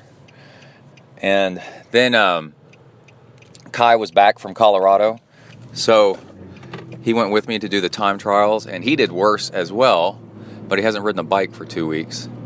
And also, I was trying to pump him up, saying, hey, you've been doing altitude training, man. It's really cool. Well, he was complaining before we even started, and definitely halfway through, about how hot it was. So air temperature at the airport, whatever, on the weather station was 92 degrees, and you add to that the re-radiation of heat from the road, and that's quite a bit of heat out there. I did go by the bike shop and picked up a blinky light just for him, and it's my first blinky light that's USB rechargeable, and I think it's Planet Bike. They make good stuff. And I was actually a little disappointed at the reflectivity or the brightness of it during the day. I was hoping it would be brighter. Maybe if we mount it to his bike so it shines back correctly. I had it clipped to the back of his neck. That's where it actually held as a pointing back the best, instead of his butt or his jersey pocket. But still, we had a really good time and rode our bicycles there as warm-up, rode our bicycles home as cool down. It's like 4 miles. And stopped at Whataburger on the way back and got milkshakes and only drank about half of them. And then I stopped at a gas station and got a beer, a pale ale, and put it in my jersey pocket, and then rode home with it. Kai was laughing at me. And then on the way home, there's a steep little hill, and Kai dropped me on the hill. If I really killed myself, then I could have beaten him. But he surprised me, and it was real, and he was that good, and I was like, whoa. And he is so funny when he taunts you when he outperforms you, and it's really impressive. 'Cause he's a little Macca. He starts accelerating out in front of me up this hill, and he goes, oh, what's happening? I don't know what's going on. This is so strange. And I started playing back with him. I go, yeah, this is weird. What's going on? I can't seem to keep up. And then all of a sudden it got serious. He kept accelerating and kept taunting me, and just flat out dropped me after a while. I gave up. I was like, oh my God, my legs started hurting so bad after the TT. This was on the ride home from the TT time trial. After the time trials last night, Emily's dad was hanging out at her house. We hung out, stayed up a little bit too late. Got up this morning and felt like going swimming. I haven't swam in a few days, so it was a good time to go swim. And did sweet spot intervals. And I wanted to talk to y'all about this. This is good stuff. What you do is, it's a style of training that you kind of warm up a little bit, and then you accelerate up to above threshold. So it should be uncomfortably fast, and it should be something that wears you out after a few minutes. And as you get worn out and it starts to burn, and you start fading just a little bit, and you make it last anywhere from a few minutes to 10 minutes, something like that. But anyway, then you stop and rest for a second, like half a minute to a minute, and then start going slowly again. And then you repeat the whole process all over again. You start accelerating and then go faster and faster and faster. And this does many things that are so good for you. You see people, when Kai and I were riding home from the time trials, there was a guy jogging down the road that was just going super, super slow turnover, and then when I go to the pool and swim, there's people that are just slowly turning their arms over, and that's all they do all practice. You got to improve your speed, to improve your normal speed, what I like to call your cruising speed, right? Cruising speed is just something that's comfortable. You could go a lot faster, but it's just your comfortable speed for doing something kind of long. To improve your cruising speed, you have to teach your body to go faster than your cruising speed. Well, because it's difficult, you just do it in doses, and then over time, your cruising speed starts to lift. But what you do, it's the higher turnover than what you're used to. It's the stronger muscle engagement. It's everything.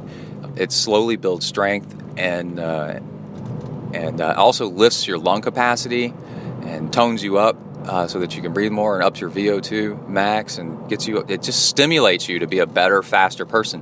What you're doing is you're pretending like you're a better athlete for doses at a time, and then you back off, and then you do it again, and then you back off and you do it again. And your rest between can be really, really, really easy, because it's like over an hour and a half of doing stuff like this. It adds up. So you don't need to go fast while you're doing the recovery in between. It's just faster than you normally would during the intervals. It's called sweet spot intervals. It's so good, so cool. And so I did those this morning, and when I got out of the pool, I felt like my muscles had been stimulated quite a bit. I had pushed my lungs to the most that they needed to, because my lungs were a little bit cooked from the night before doing the time trials. And another reason that the time trials were I didn't improve was I went out too fast. I thought I'd try something and go out just a little bit faster and see how that worked out. And also, when I say I felt flat, that was just kind of like wasn't quite as into it. I was trying to convince myself to be really into it, and that has to do with, the not eating for the blood test, and there was something else. I can't remember what it was. But, I wanted Kai to have a really good time, and he was really wanting to go. So I was kind of artificially pumping myself up, trying to make myself believe I was into it. And listening to heavy metal, whatever music you like. It could be techno, something like that, for the day before you're leading up to your race is another great way to get you excited and get you motivated. It artificially kind of dumps testosterone, adrenaline, all kinds of stuff into your system, so you're thinking about racing. And then should hop back to the pool thing. When I got out of the pool this morning, I felt like I'd gotten a good workout, but I also had lots of rest mixed in, so it wasn't too much. As triathletes, the amount of stuff that you do, because you're swimming and biking and running, it's not like single sport, so you can't get too crazy with stuff or else you'll wear yourself out. You kind of hold back just a little bit. And then, but back to the time trial, the other thing is even though I ate 2 hours before the race and nothing for 2 hours, the thing that I did eat was an Amy's TV dinner, and there's a Mexican TV dinner. It has lots of corn and beans and stuff like that in it. And it was backing up into my esophagus a little bit. The harder I pushed, I could feel myself burping up lunch from 2 hours ago. I think that's Shannon. Yeah, that's her, waving at her. And it's one of Kai's friends on his triathlon team's ride. And it was great. It was good stuff. Burping up meals, which just goes to show, like, what you eat really does affect you. The more fiber and such like that it has in it, the longer it sits in your stomach. And there's slow carb, and then there's slow carb. I made a blog post about that. I was slow carb before slow carb had a name. My mom was hitting me over the head with peanut butter jars going, "Don't eat that. It's got sugar in it. Look." And you look, I was doing that to somebody at work just a couple of days ago. She was like, "I love peanut butter." I go, "That's not peanut butter." And she said, "It is too." I go, "Show me the ingredients." And it says peanuts, and then the second ingredient is like sugar, and then fully hydrogenated, whatever. And I reached in my little fridge at work, and I go, I've got Laura Scudder's. And I go, "What does this say?" And she says, "I can't find it." I go, "Yeah, because it's so short. Keep looking." And then it says ingredients: peanuts, salt. I go, "That's it. That's all you need for peanut butter." And we opened it up, and she's like, "Ooh, why is it so oily and greasy?" And I go, "That's peanut oil. That's the real stuff. The reason yours isn't is because it's hydrogenated, because they're trying to get you to eat it like you're a little baby. They're treating you like you're a child and putting sugar in it and whatever." No one needs to convince you to eat peanut butter. It's already good. You don't need sugar and stuff like that to make it better. And she said, "Well, this is probably twice as much." And I go, "It might be like 30 cents more. But then I'm saving 30 cents by not having heart surgery. So how about that?" Anyway, that's it. I got to go into W to the ERK, and looking forward to Kai's triathlon race this weekend. All right, here we go.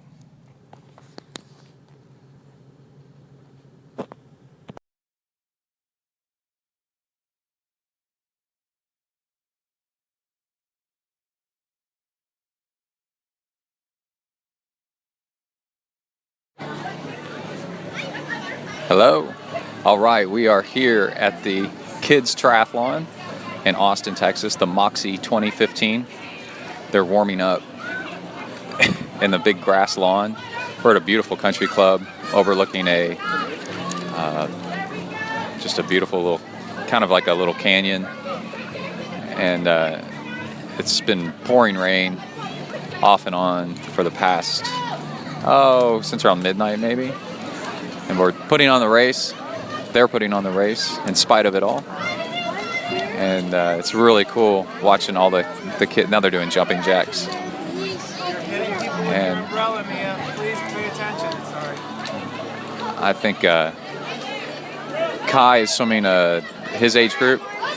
He's a USAT age 11, and the 11 to 12-year-olds are doing, they're called seniors for the kids, and they're doing 200-yard swim, I think a 6-mile bike. I don't think it's that long. I think it's a 5-mile bike, and then about a 2-mile run. And there's lots of loops and stuff to get confused on, so there's lots of parents involved.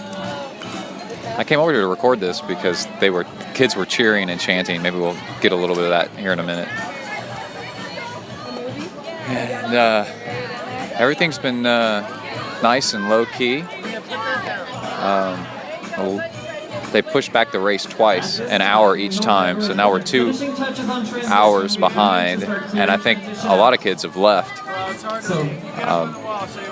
There's still a ton here, but so it brings the numbers down a little bit. And Kai's part of a big triathlon team that we came all the way from College Station, 2 hours to come do this race. And a little productivity tip here.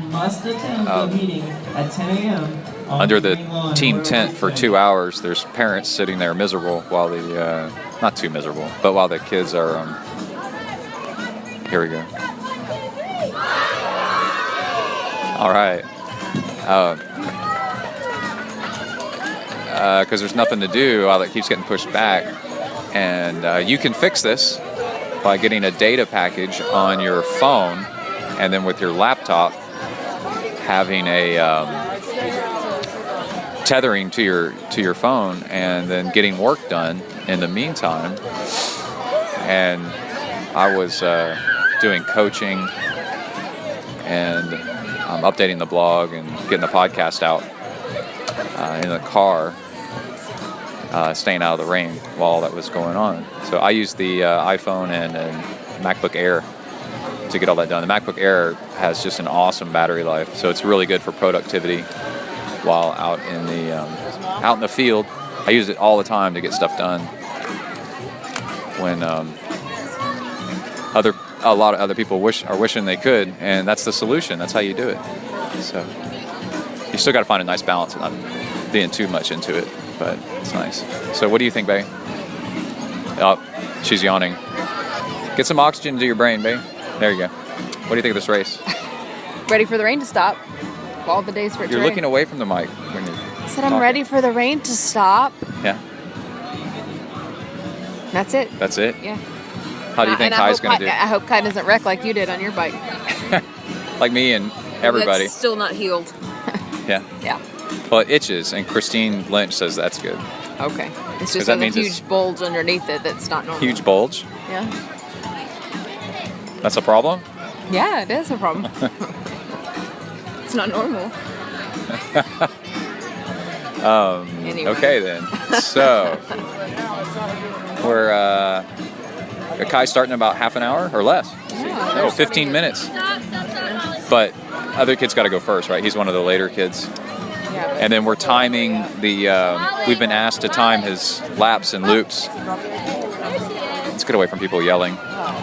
And the coach wants to see if the kids fade and what they need to train on, right? So with the swimming, I'm going to video Kai's swim, and that way I'm getting video and I can go back and count the time on the laps as well and give those back to the coach. Oh, here, now they're doing their warm-up over here. Oh, our triathlon team's high kicking. They look like little Nazis or something. Look at them. And they're but get your kid on a kid's triathlon team if you can. It is outrageously funny. What? Your child is dancing. Oh, Kai's dancing. He's showing his true colors. We said they should change it to a swim I think dance, Cindy right? Cindy Lauper's True Colors plays in his mind 24/7. And and then on the bike, it's 5 loops for his age group. So timing each loop will tell us if he stays consistent or if he How much fun fades. these kids look like they're having in front of us. Yeah, now they're doing the... No, on the curb. Look on the curb. Oh, yeah. Our kids are doing the stork, the crane from Karate Kid. All of them. How many are there? There's like 12? There's like 17 of them. 17? I counted them all. Now they're high stepping in unison across the field. It's got to be intimidating to the other teams. Some kid walked by and goes, "Oh my God, that's the biggest team I've ever seen." And then on the run, we can't really time that. So, but we got here the day before and did lots of pre-course riding and walking and everything, and then we went to a park and had catered Subway sandwiches, and I loaded mine up with veggies, cucumbers and bell pepper and olives, and I also have a container of powdered health food from livingfuels.com, and Look at Kai. I've been adding that to a water bottle every once in a while for nutrition. And, He's so handsome. in spite of it all. They're all soaking wet already. All right, so I'm going to get off the mic, and maybe soon we'll have either something more interesting or a race update or a race review. See how it went. Hope it's been raining, so it's wet. So I hope that there's not too many wrecks. I pointed out to Kai the white paint for like stop signs and stuff is where you wreck. So this is watch out for Cult that. of Personality. It's in Living Color. Yeah. No, Living Color. In Living Color is a TV show. Yes. That's not what your country can do for you. The only fear we Our have coach is fear the itself. one with the broken arm. The only thing we have to fear is fear itself. Yeah. Our coach looks hardcore with an arm sling on. Yeah. All right, that's it. Be back in a bit. Out. Bang. Cult of Personality. Hello. All right. I'm running with Kona at night down this country road. It's Wednesday night. And you can hear all the tree frogs. I hope you can hear them. I got my phone in a Ziploc. And the cicadas. Here comes a car. I get a car every few minutes. I love running down this road. Oh, I got a cough.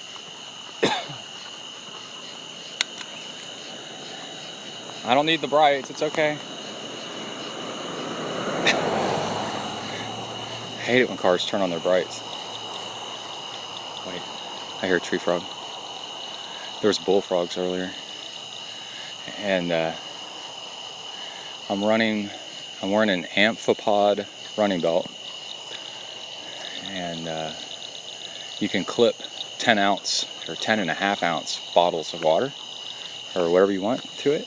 And it's really nice. And I run with 2 of them when I go out for an hour run in the heat.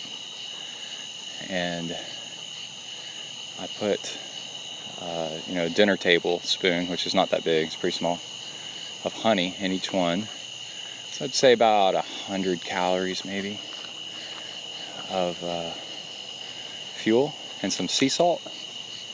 And that's what I'm running with. Kona's with me. I should have hosed him down with the garden hose so he was cool to start. Let's see if he'll pant for us.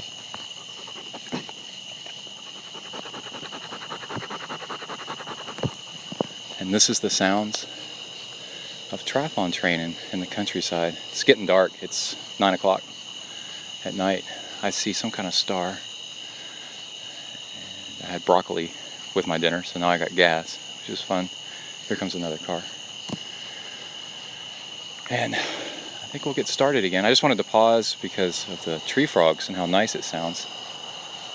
And I got an email from a listener saying, "Hey, love the show.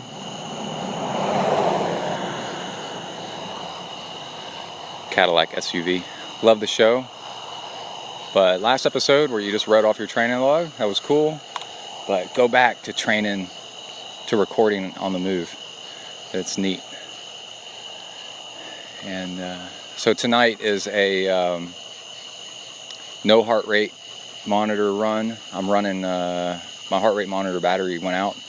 So I'm training without it for a while. And I'm learning better how to go by effort and breathing. And I have a tendency to let's run while I talk.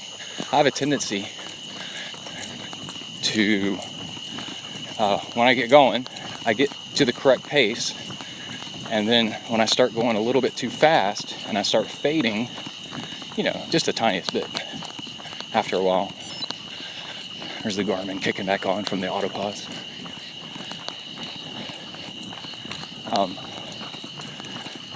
No, leave the water alone. Nasty gutter water, ditch water. And if I start feeling a little bit weak because I'm going too fast, my inclination is to try even harder.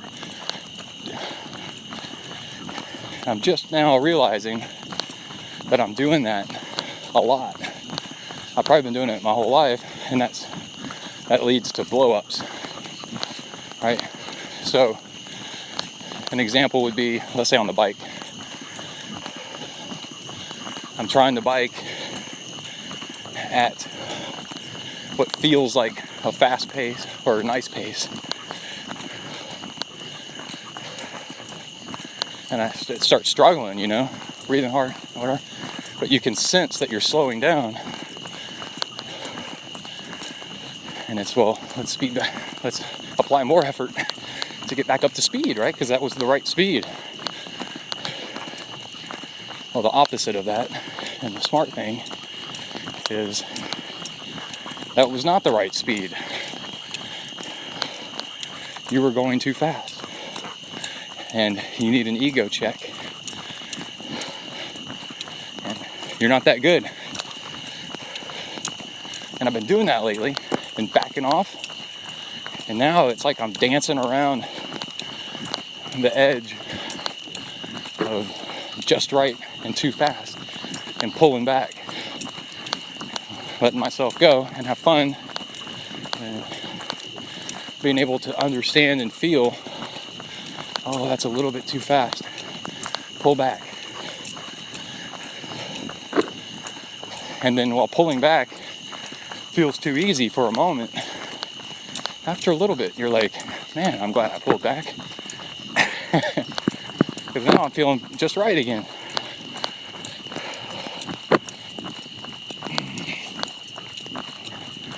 And it's nice. And then the other main event of today is Kai spent the day over at a friend's house. When I picked him up, first, the coolest thing was their garage looks like mine, where it's full of bikes. And instead of surfboards, they have wakeboards because they have a wakeboard boat, a wake boat. I had to explain to Emily what that is. The hull of the boat has tanks in it where you can add more water to make it sit heavier in the water and make even a bigger wake, which makes it fun. No. To jump the waves on your wakeboard. That's the difference between a wake boat and a regular ski boat. And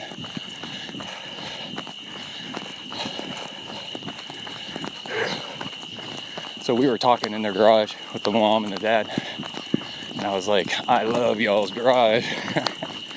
I love finding other people that are so into doing outdoor stuff. It's very cool. And then when Kai got in the car with me to drive away, it was Daddy. Kai's 10. Daddy, have you heard of a video game called Grand Theft Auto? And I was like, yeah. The very adult, I was thinking to myself, the very adult game where you murder people, rob banks, all for points or money, and hijack cars, and beat up prostitutes. But I was like, acted kind of dumb. I'm like, yeah. He's like, I played it for like forever today. I'm like, well, did you go outside? And he's like, well, yeah. I'm like, okay. But he's getting to that age where he's going to start running into bad stuff. And you just have to give guidance. So we had a little talk.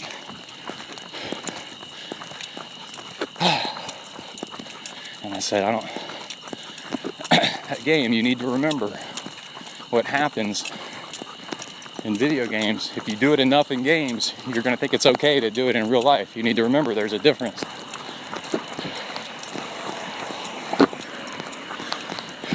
And that game's kind of fun because you get to pretend to be a jerk.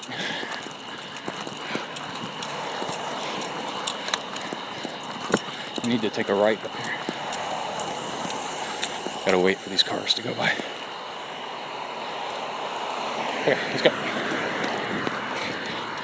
We got Kona on the big retractable leash.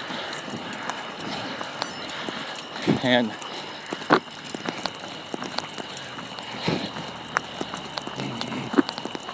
he's absolutely in love with that game. And I understand why. It's pretty fun. So he said they were playing it with the sound turned off because there's curse words. And that's how innocent he still is. It's pretty funny. All right. I'm going to go back to my run. Thanks for joining me with the tree frogs. Let's see if I can figure out how to turn this thing off without making too much noise. In the Ziploc bag. All right, here we are, driving to work from a different pool. I'm listening to the Real Starkey podcast, TRS Radio, interview with Joel Filio. And if you want, you can go back in the ZenTri records, probably middle last year, and listen to my interview with Joel Filio, which was really cool, talking about nutrition and training and all kinds of good stuff, and learning how to say his last name. And also the beginning of that episode of on TRS Radio, man, Starkey tears into slow twitch Dan Enfield. It makes me uncomfortable. I'm like, dude, where do you get the balls to talk like that? It's pretty crazy. But anyway, that's his show, what he does. I'm not saying what he's doing is right or wrong or anything like that. It's just different than what I do, and there's a place for everybody. So on ZenTri, for whatever reason, I tend to be more compassionate and understanding. I don't have this drive to prove people wrong or anything like that. And like I said, I'm not saying there's anything wrong with what he's doing. I'm more commenting on how uncomfortable it makes me feel. Like, oh crap, is he really going to say that? It's exactly like Howard Stern. You keep listening to hear what he's going to say next, and you just can't believe it. Anyway, I enjoy being friends with Ben Hobbs. It's pretty fun. It's pretty crazy. Anyway, the next thing is, I got time trials tonight that I'm going to try to make depending on the weather. We've had this tropical storm Bill, which people have posted pictures on the internet of like a puddle of water and saying "Survive Bill, remember hashtag." So it's raining quite a bit, but it's not that big of a deal. And I think when it came ashore, it had 60 mile per hour winds. I bought an Xterra stand-up board for almost half off, 40-something% off of Slow Twitch of all places, had a discount code. I sat and waited. I thought I was going to have to wait for months and shoot myself in the head in agony. But in a few days, I saw an ad pop up, 45% off. And that's 45% off of like $1,200. So it ends up being $650, and then plus $20 for shipping. And this is for the 12.5 footer. That's really made for lakes, flat water, and cruising. I've got surfboards, so I don't need surfboard. And then the shorter one, and it's faster and performs better on smoother water. So I'm really excited because I'd like to.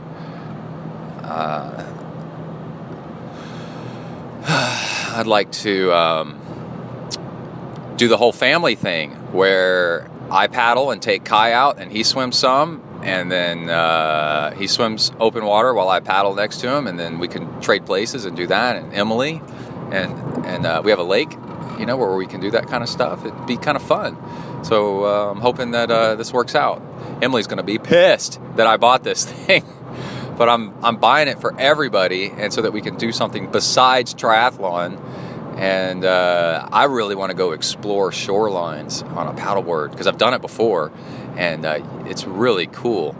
And a paddleboard, inflatable paddleboard, this thing's supposed to be awesome. And then because it's inflatable, you don't have to strap something stupid to the top of your car and hope it doesn't blow off. And it takes 4 minutes or less to inflate when you get there. And I can tell you, it would take about 4 minutes to strap a 12.5-foot paddleboard to the top of your car. And it's actually lighter than a regular paddleboard. It's like 25 pounds instead of 40 or something. So it's all good, man. Pretty excited. Oop, there's a popo up ahead. And behave yourself. And with time trials, I think, man, I say this, I don't know if I'm really gonna do it. I might try something different, and I don't know how well it's gonna work out, because it is rolling terrain. There's some slight hills. But if my current power average, let's say, is 300, it's right around 300, and I want to go up to 310. Let's say normalized power, last one was 309 or 308, and I want to go up to 310, 315. I'm thinking about, instead of exploding off the front line, which is something you do in time trials, to get up to speed. It makes you faster, have a faster result. I'm wondering about watching, once my power average hits, after like just the first initial start, once it hits the target that I want at the end of 30 minutes, just holding it there and not going over. What happens in races is you go over first and then you fade over the rest of the race. And I'm thinking, instead of just getting it up to my target number, 310, and then just trying to hold it there instead for the entire ride, and instead of like going really hard and then trying to hold on and fading and watching the number fall over the entire ride. Technically it's not a race. And I don't know if Kai's going to go with me tonight. And the weightlifting is doing a really nice job. So I got a gym membership with a place that's really close to my office. So at lunch, I go and lift weights on occasion to break up the day, several times a week maybe. And I don't lift much, just lift a little bit. And it really does break up the day nice. And to up my vitamin D for my blood test results, going outside walking more, and then several times a day. Doesn't take much. And what was the other thing? Oh, I rediscovered the squat rack. I'm one of these guys that I'm both very efficient. I love being efficient. Sorry. I don't know how efficient I actually am. I like being efficient and not wasting time. And also, I have no butt.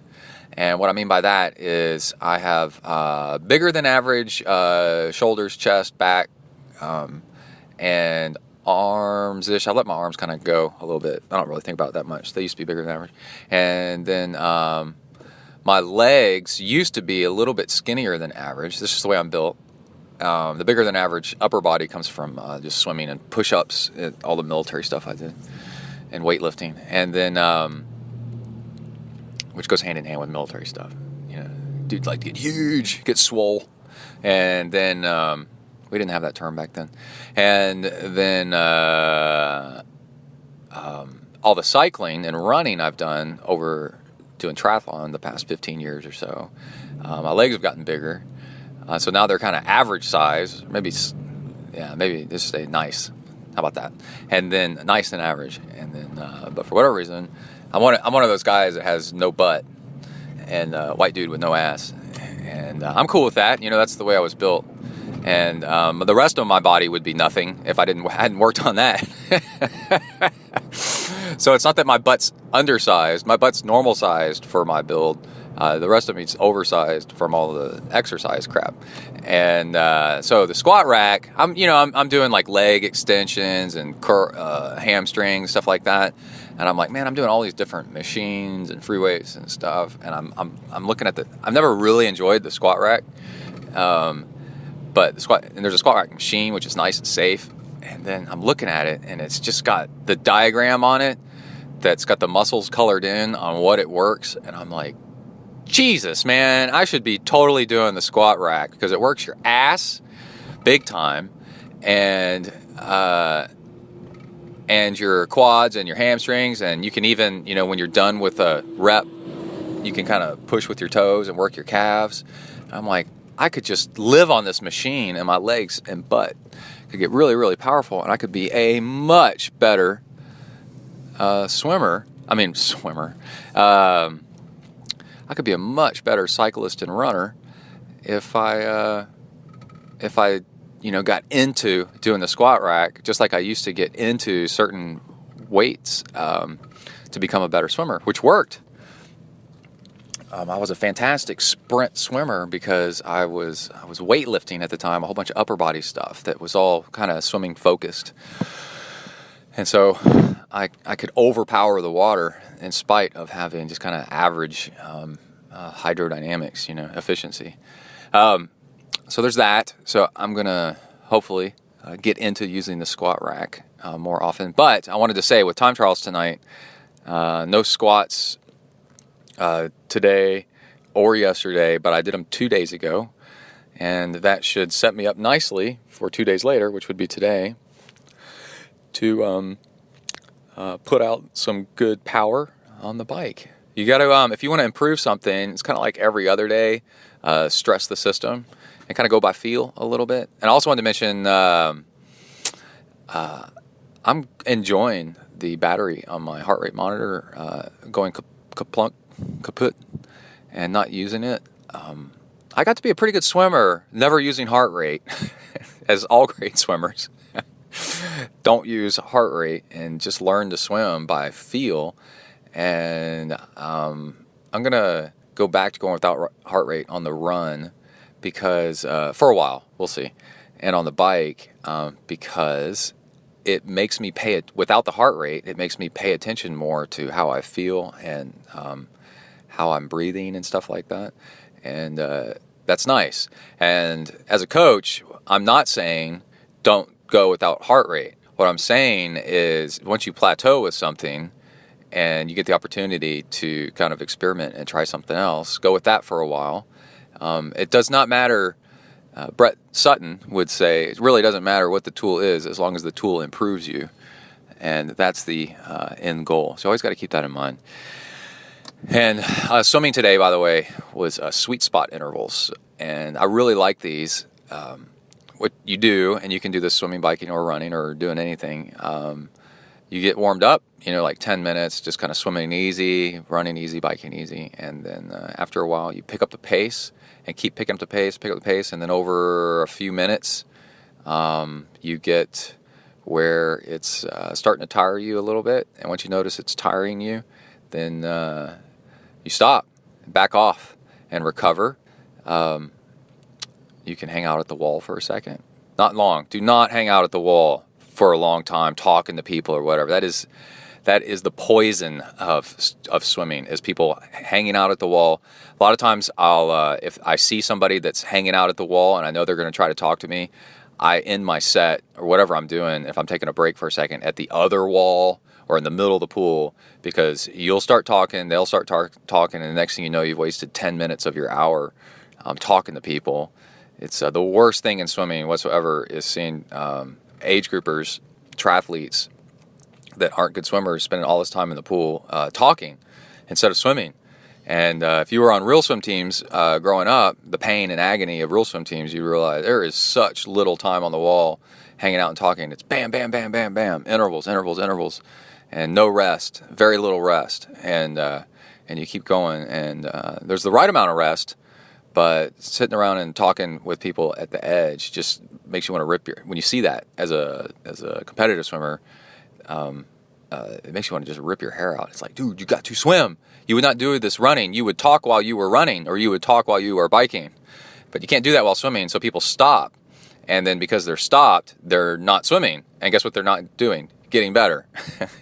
Anyway, hello. That is cool. The recorder paused for a phone call. All right. Sweet spot intervals, and I think that's it. All right, I need to go inside. Today is breakfast day. And I'm going to sit there and eat a banana and watch other people enjoy nice food. All right, that's it. Out bang. All right, leaving the pool. Nice little swim. Got crap in my throat. Darth Vader. James Earl Jones. And time trials last night was a semi-bust. I got on my bike and started pedaling. And no power meter. Yay!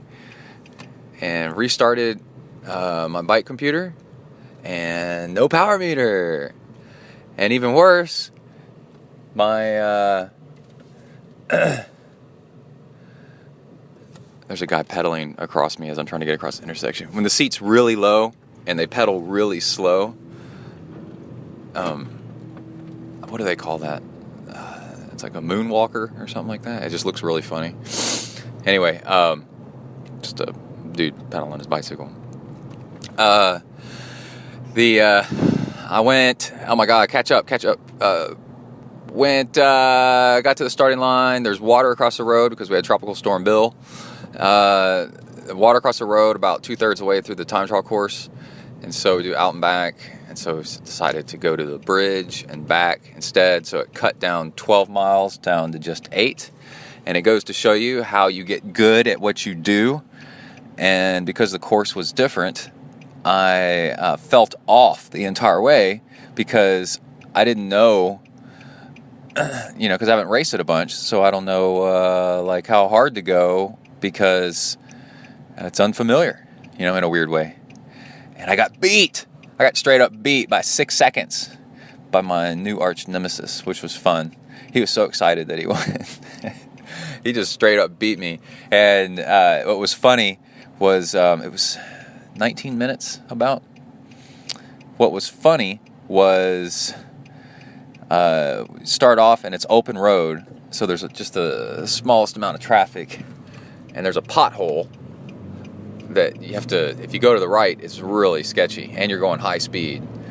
And if you go left, well, then you're kind of out in traffic, and it's a 2-lane road with no shoulder. So I look to my left as a pothole's coming up, and it's after a bend, of course, and it's right before a hill. And I look to my left, and there's there's a car, there's a big truck, just a pickup truck, behind me, waiting to go around me. And I'm like, crap, I'm going to have to go to the right side of the pothole, and it's sketchy. The pavement's breaking apart right there. And so I kind of mess up my gearing a little bit and try to go to the right. And then as I go to the right, I'm like, I need to switch into another gear down because we're about to go up a hill. And it just totally discombobulated me. And when things come down to seconds, that's the kind of stuff that messes you up. And I did the turn, I was struggling to find my gear, like I'm struggling to find my words, and went to, it was a lot like what I've been doing the past couple minutes. And the across the finish line, we had a whole bunch of new people show up. Oh, it was kind of cool. Hey, is this the time trials? Dude's rolling up. Yeah. All right. Well, mind if I take part? Yeah, dude, come on. And when we finished, Daniel was super excited that he beat me, and I was stoked for him too, because that's fun to go back and forth. It gives me something to work for. And then we were laughing about it, and then he said, hey, do you want to ride some more? Because we're used to doing 30 minutes hard, and we only did like 19. And he goes, do you want to do an out and back of some threshold work? And I said, you read my mind, because that's exactly what I want to do. This was, 2 days of tapering for time trials of 30 minutes of hard work, and then only doing half that. It's like, you bet, man, I want to go out and hammer some more. So we went down this other road out and back, and it was wonderful, absolutely wonderful. So we made, took lemons and made some lemonade out of that. Just brutal, side by side, hammering up this huge shoulder, and it's rolling hills, nice good hills. And oh man, and one time I yelled out like a choo-choo train. I went, woo! Yeah, man. Oh, it was so good. And it takes me, a while to warm up. And we did that for a total of 15 minutes more. We did 7.5 out and 7.5 back. With a headwind. And then we added on another hill as well. And it really worked my legs. Really, really nice. And that was last night. I was super excited. And then went to bed, woke up. And, Kai did, while I was gone, Kai missed triathlon practice yesterday because of Boy Scout camp, Cub Scout camp. And so he did 2 miles biking, 1 mile run. 2 miles half mile run. And he did that twice, like back and forth. And when I got home, he had done that, and he was exhausted, but that was pretty cool. Oh, bird just got hit. Oh no, that's sad.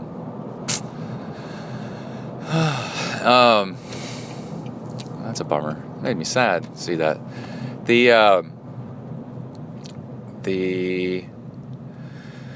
swim this morning, woke up, was pretty cooked from last night, but so that's a good time to swim, right? Because lower body's kind of cooked. And did intervals. Got to the pool and swam easy, and just did. There's a way to do intervals that I like, where you just keep increasing speed, and over a few minutes, and then when you hit a point where your form starts to come apart, and actually you can tell you're kind of probably slowing down and you're fading, and you do that for like 30 seconds. And then just give up entirely and get a nice rest and stand by the wall. And and then some lady started talking to me. Use your blinker, dude, so I know what you're doing. I almost hit a car driving to the pool this morning. I've taught Kai when we got the Nissan Xterra, we got a white one, and I told him I do not want. There's like a really cool silver and gray and black models of Nissan Xterras. They look beautiful. But I said, the safest thing is to get a car that's a bright color, because dark colored cars blend in with the road, and then that's when you get hit head on or get somebody turning into you because they can't see you. And that almost happened this morning, where I tried to change lanes. I looked behind me and to the right, to make sure, looked in my blind spot. There's no car. So I start to change lanes slowly with my blinker on, and all of a sudden I get the horn, holy crap. And yeah, there was somebody there. I'll let this guy go. And there was a woman that was there in the lane. And then I noticed it was like a soft gray car, and I just never saw it because it blended in with the asphalt, the worn asphalt of the road, totally 100%, never even saw it. So if you want to be safe, bright colored helmet on your bike, if you can, a white bike, a yellow bike, a red bike, and same thing with your car. You may be fine, but statistics add up. Bright colored cars get hit less often because people see them, and same thing with people with neon helmets. They're seen, they're more visible.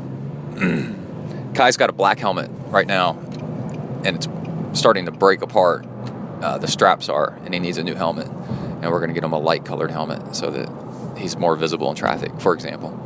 And anyway, so swim was good. Had an Amrita bar. Afterwards, half of an Amrita bar that was left over is in my swim bag from a couple of days ago. They're fine if you Maybe it was a leftover from yesterday. And let's see, for breakfast, there's like I had quinoa cereal. It's kind of like groats and quinoa and maybe something else and whatever. It's a cereal that when you add milk to it, you let it sit for a few minutes and it kind of swells up. And it's really slow carb. It's really, really nice. And then I usually eat coconut milk for lower calories, but there wasn't any left, and I need to go get some and add that to my grocery list. And then, what did I have? And an apple. I ate an apple on the way, and I could tell by how juicy the apple was, and I was craving the water in the apple, that I'm a little bit dehydrated, and that's from the biking last night. It ended up being like an hour and a half of cycling around, a lot of standing and waiting to go for the time trials and waiting for the results to be added up. And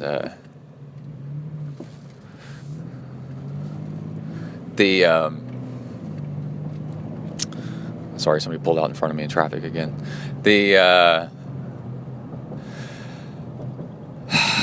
Oh my God, I gotta get my thoughts together. I got a meeting like first thing. I need to eat something. So anyway, hydrating. I need to hydrate.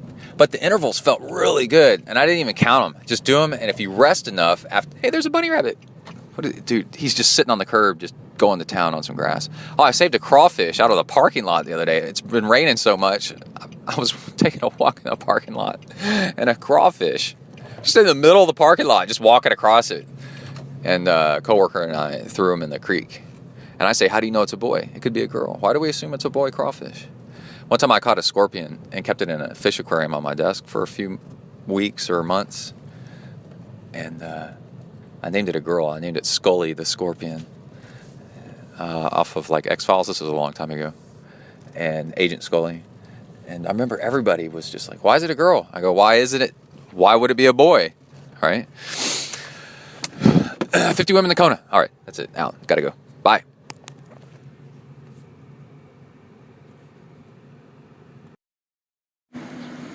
All right, we are at another kids triathlon, this time right here in College Station at Aggieland, right in the middle of campus at Texas A&M University. Johnny Football's origins, I guess. And they're swimming in the Texas A&M Aquatic Center, which is incredible. It's an absolutely amazing pool. I know that's going to be a big impact in his life to swim in such an amazing, it's really one of the most incredible pools I've ever seen. And we're stationed near the bike rack area. I've got Kona, the wonder dog, with me, this giant black lab that's a complete goofball, and he's decided to bark at any other dog around and act like a nut, so we're kind of by ourselves over here. And Emily's inside the natatorium with Kai, and they're going to start in just a couple minutes probably. She's supposed to text me whenever she's done, or whenever Kai starts, and then we will be out here at the transition area waiting for him to get on his bike. If your kid isn't in the triathlon, you might not know this, but Kids Tri has as many top-end Highline fancy bikes in it that way more than you'd imagine, and the skills that they're learning at age 7, 8, 9, 10 is out of this world. The gear and all the stuff. So if you're wondering if it's worth your time and your kid likes triathlon or likes swimming, biking, and running, you want to get them into a freaking awesome sport, this is it. The bike, for example, Kai's got a specialized road bike that's a Dulce, which is a women's bike, because the little kids do fine on those. But it's pretty nice, and he's riding my front zip wheel, a carbon deep dish wheel on the front. He would ride the rear, except that his gearing doesn't match up. and the number of gears, and with his rear derailleur. But the bike right next to him is a felt with, it's this little girl, and she's got zip front and rear wheels and bike computer, and it just goes on and on and on. Like, it's really amazing. There's another girl on Kai's team that's riding a Cervelo S5 with zip rental wheels on it, and all these kids have their shoes already clipped in. They're riding clipless shoes, and they're clipped in on the rack with the rubber bands holding the heels up. They just look like miniature adults that are really, really, really fast. It's pretty cool. And but then you have the mix of the kids that are just getting into it, and riding their Huffies with the basket on the front and tassels and stuff like that. So it just kind of depends.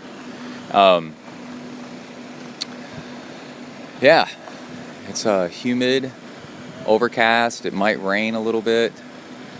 In fact, I've sensed a very rare sprinkle, but I think it's okay. And I think when I come back on, we'll be cheering for Kai, and it'll be pretty cool. Hold on. Oh, I should mention, a bunch of kids were out yesterday as a team, Kai's team included, pre-riding the course. So they take this stuff pretty seriously. It's a lot of fun, and you get to hang out with the other parents and stuff. Pre-riding the course, and hold on, there's another dog. Oh, that's what I was going to mention, was the whole thing with, you could see how like a therapy dog actually works. Because all the kids want to pet the dog, and then some of them were saying, we're going to go faster for you, Kona. And I'm like, okay, I guess so. But it takes the edge off the wondering and the mystery and the fear of completing a race, to have a lovey dog kind of next to you. It's pretty interesting how all that works. All right. Go Kai! Woo! Yeah! Go Kai, looking good! Woo! Perfect. Okay, he's going around the turn, on the run. Going to his bike, running from the swim. T1. He's in T1. Listen, watch how fast this is. This is so cool. And he's now to his bike right now. Put on the helmet. Good job, Kai! And then snapped his helmet, lift his bike, going around the corner, and that's it. Now he's going to the bike exit. Isn't that crazy? How fast they are. And now to the mountain line. Good job, Kai! Go, go!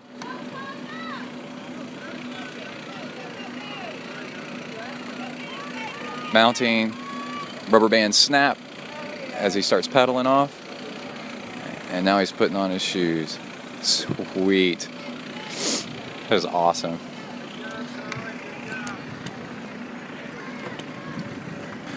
So how did Kai do on the swim? Awesome. He looks so cool jumping in that big, huge pool. Cool. All right. It's in front of Colin, so. Keep going. No, Hey, sir. no. Sir. Woo, Kai! That's lap one, Kai. Lap one. All right. Good job.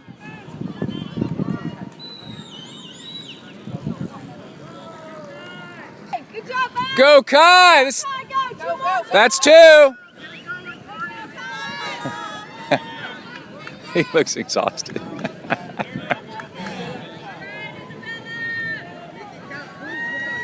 Good job, Kai. Go, go, go.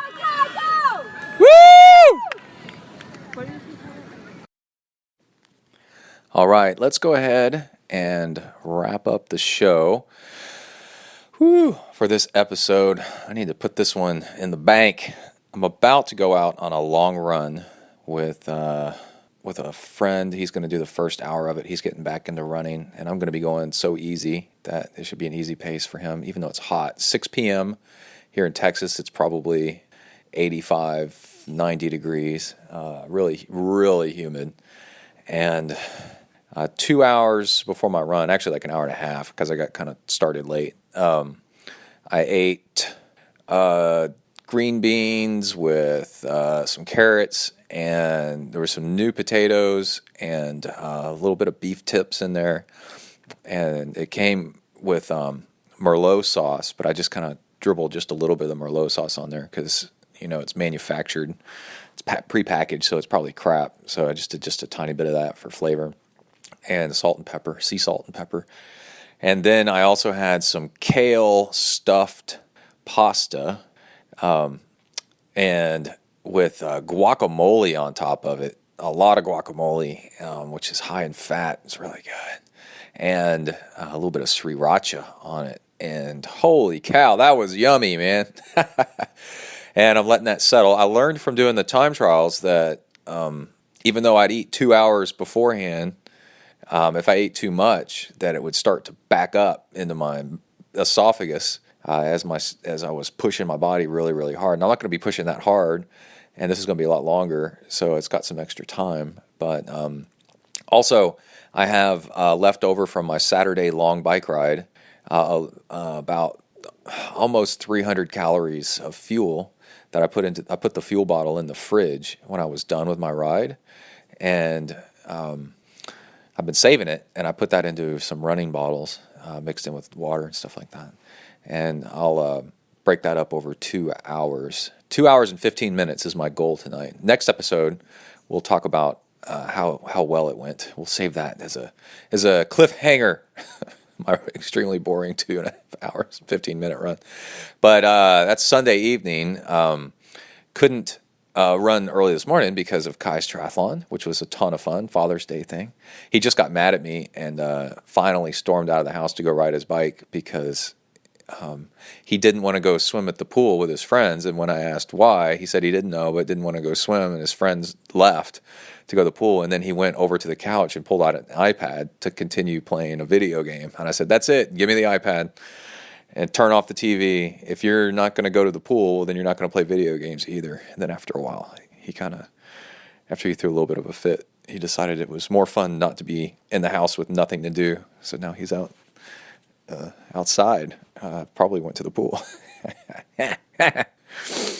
Oh, parenting 101. And then, let's see, yesterday's bike ride, I did a 3-hour ride, because that's kind of what I felt like doing. It was really hot and stuff, so I thought we got started early at 7:30, me and Daniel, and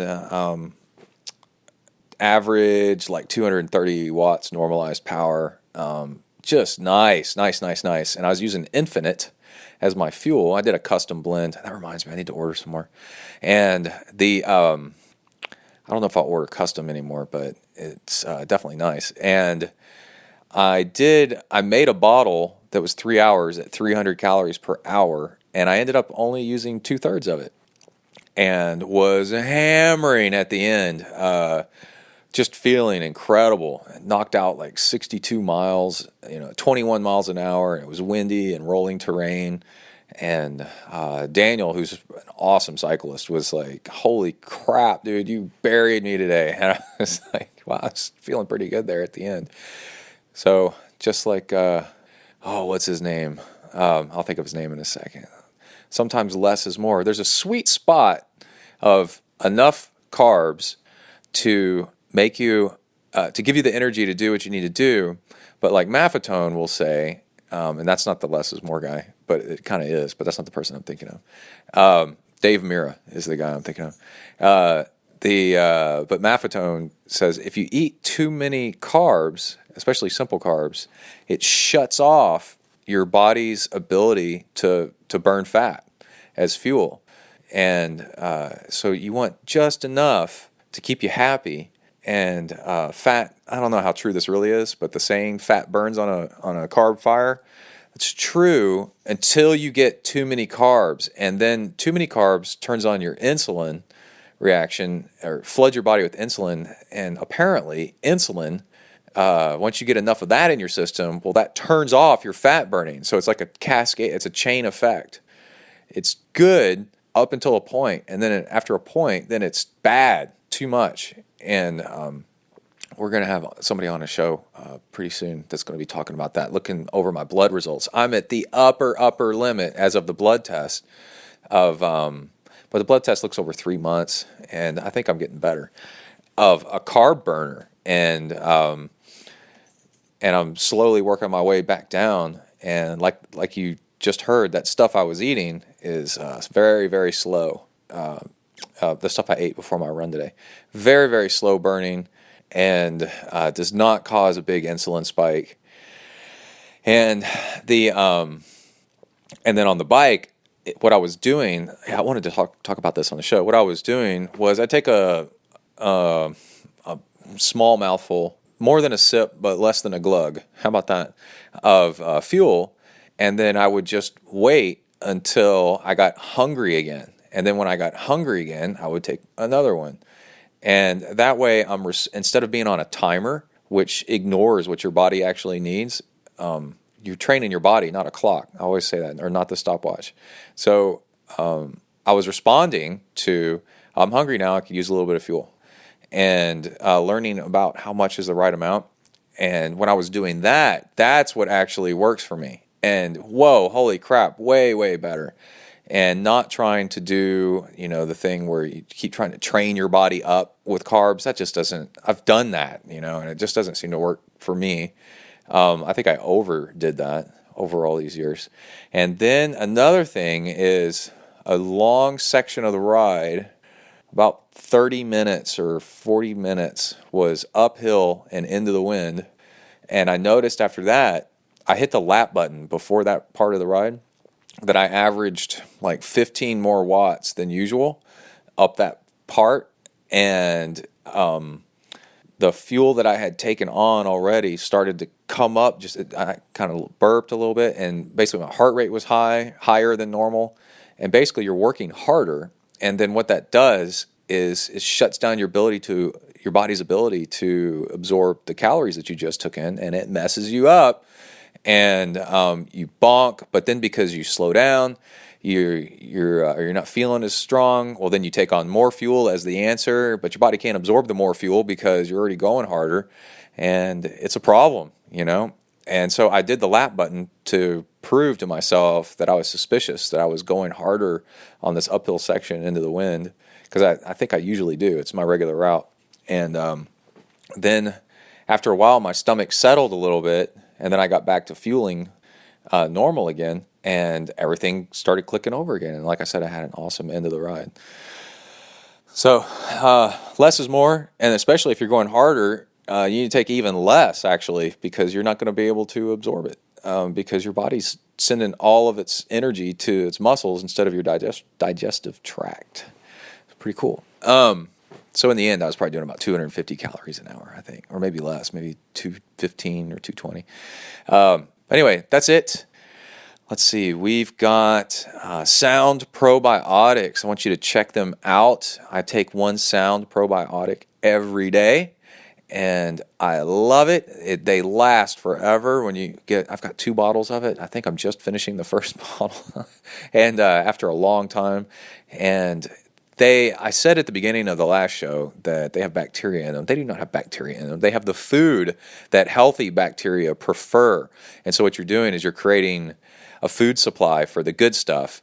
And the good stuff is what you need to keep your immune system functioning better. 70% of your immune system comes from your digestive tract. That's a pretty cool thing to know. And if you have the healthy bacteria in there, then that helps you ward off the bad stuff that'll get you sick. And the fastest and biggest way to ruin your training is to get sick or to get injured.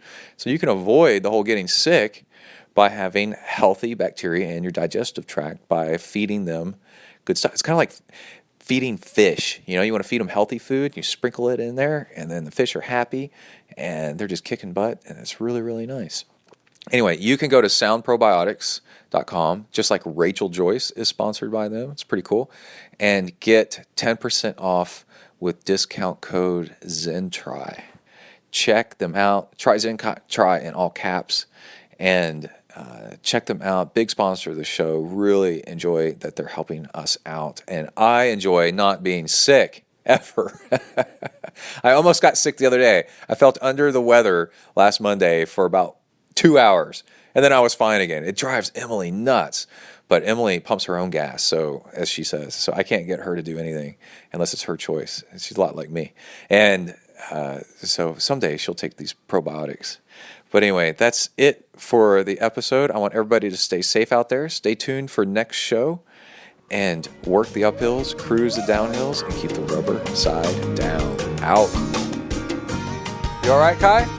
Did you have a good ride? You rock.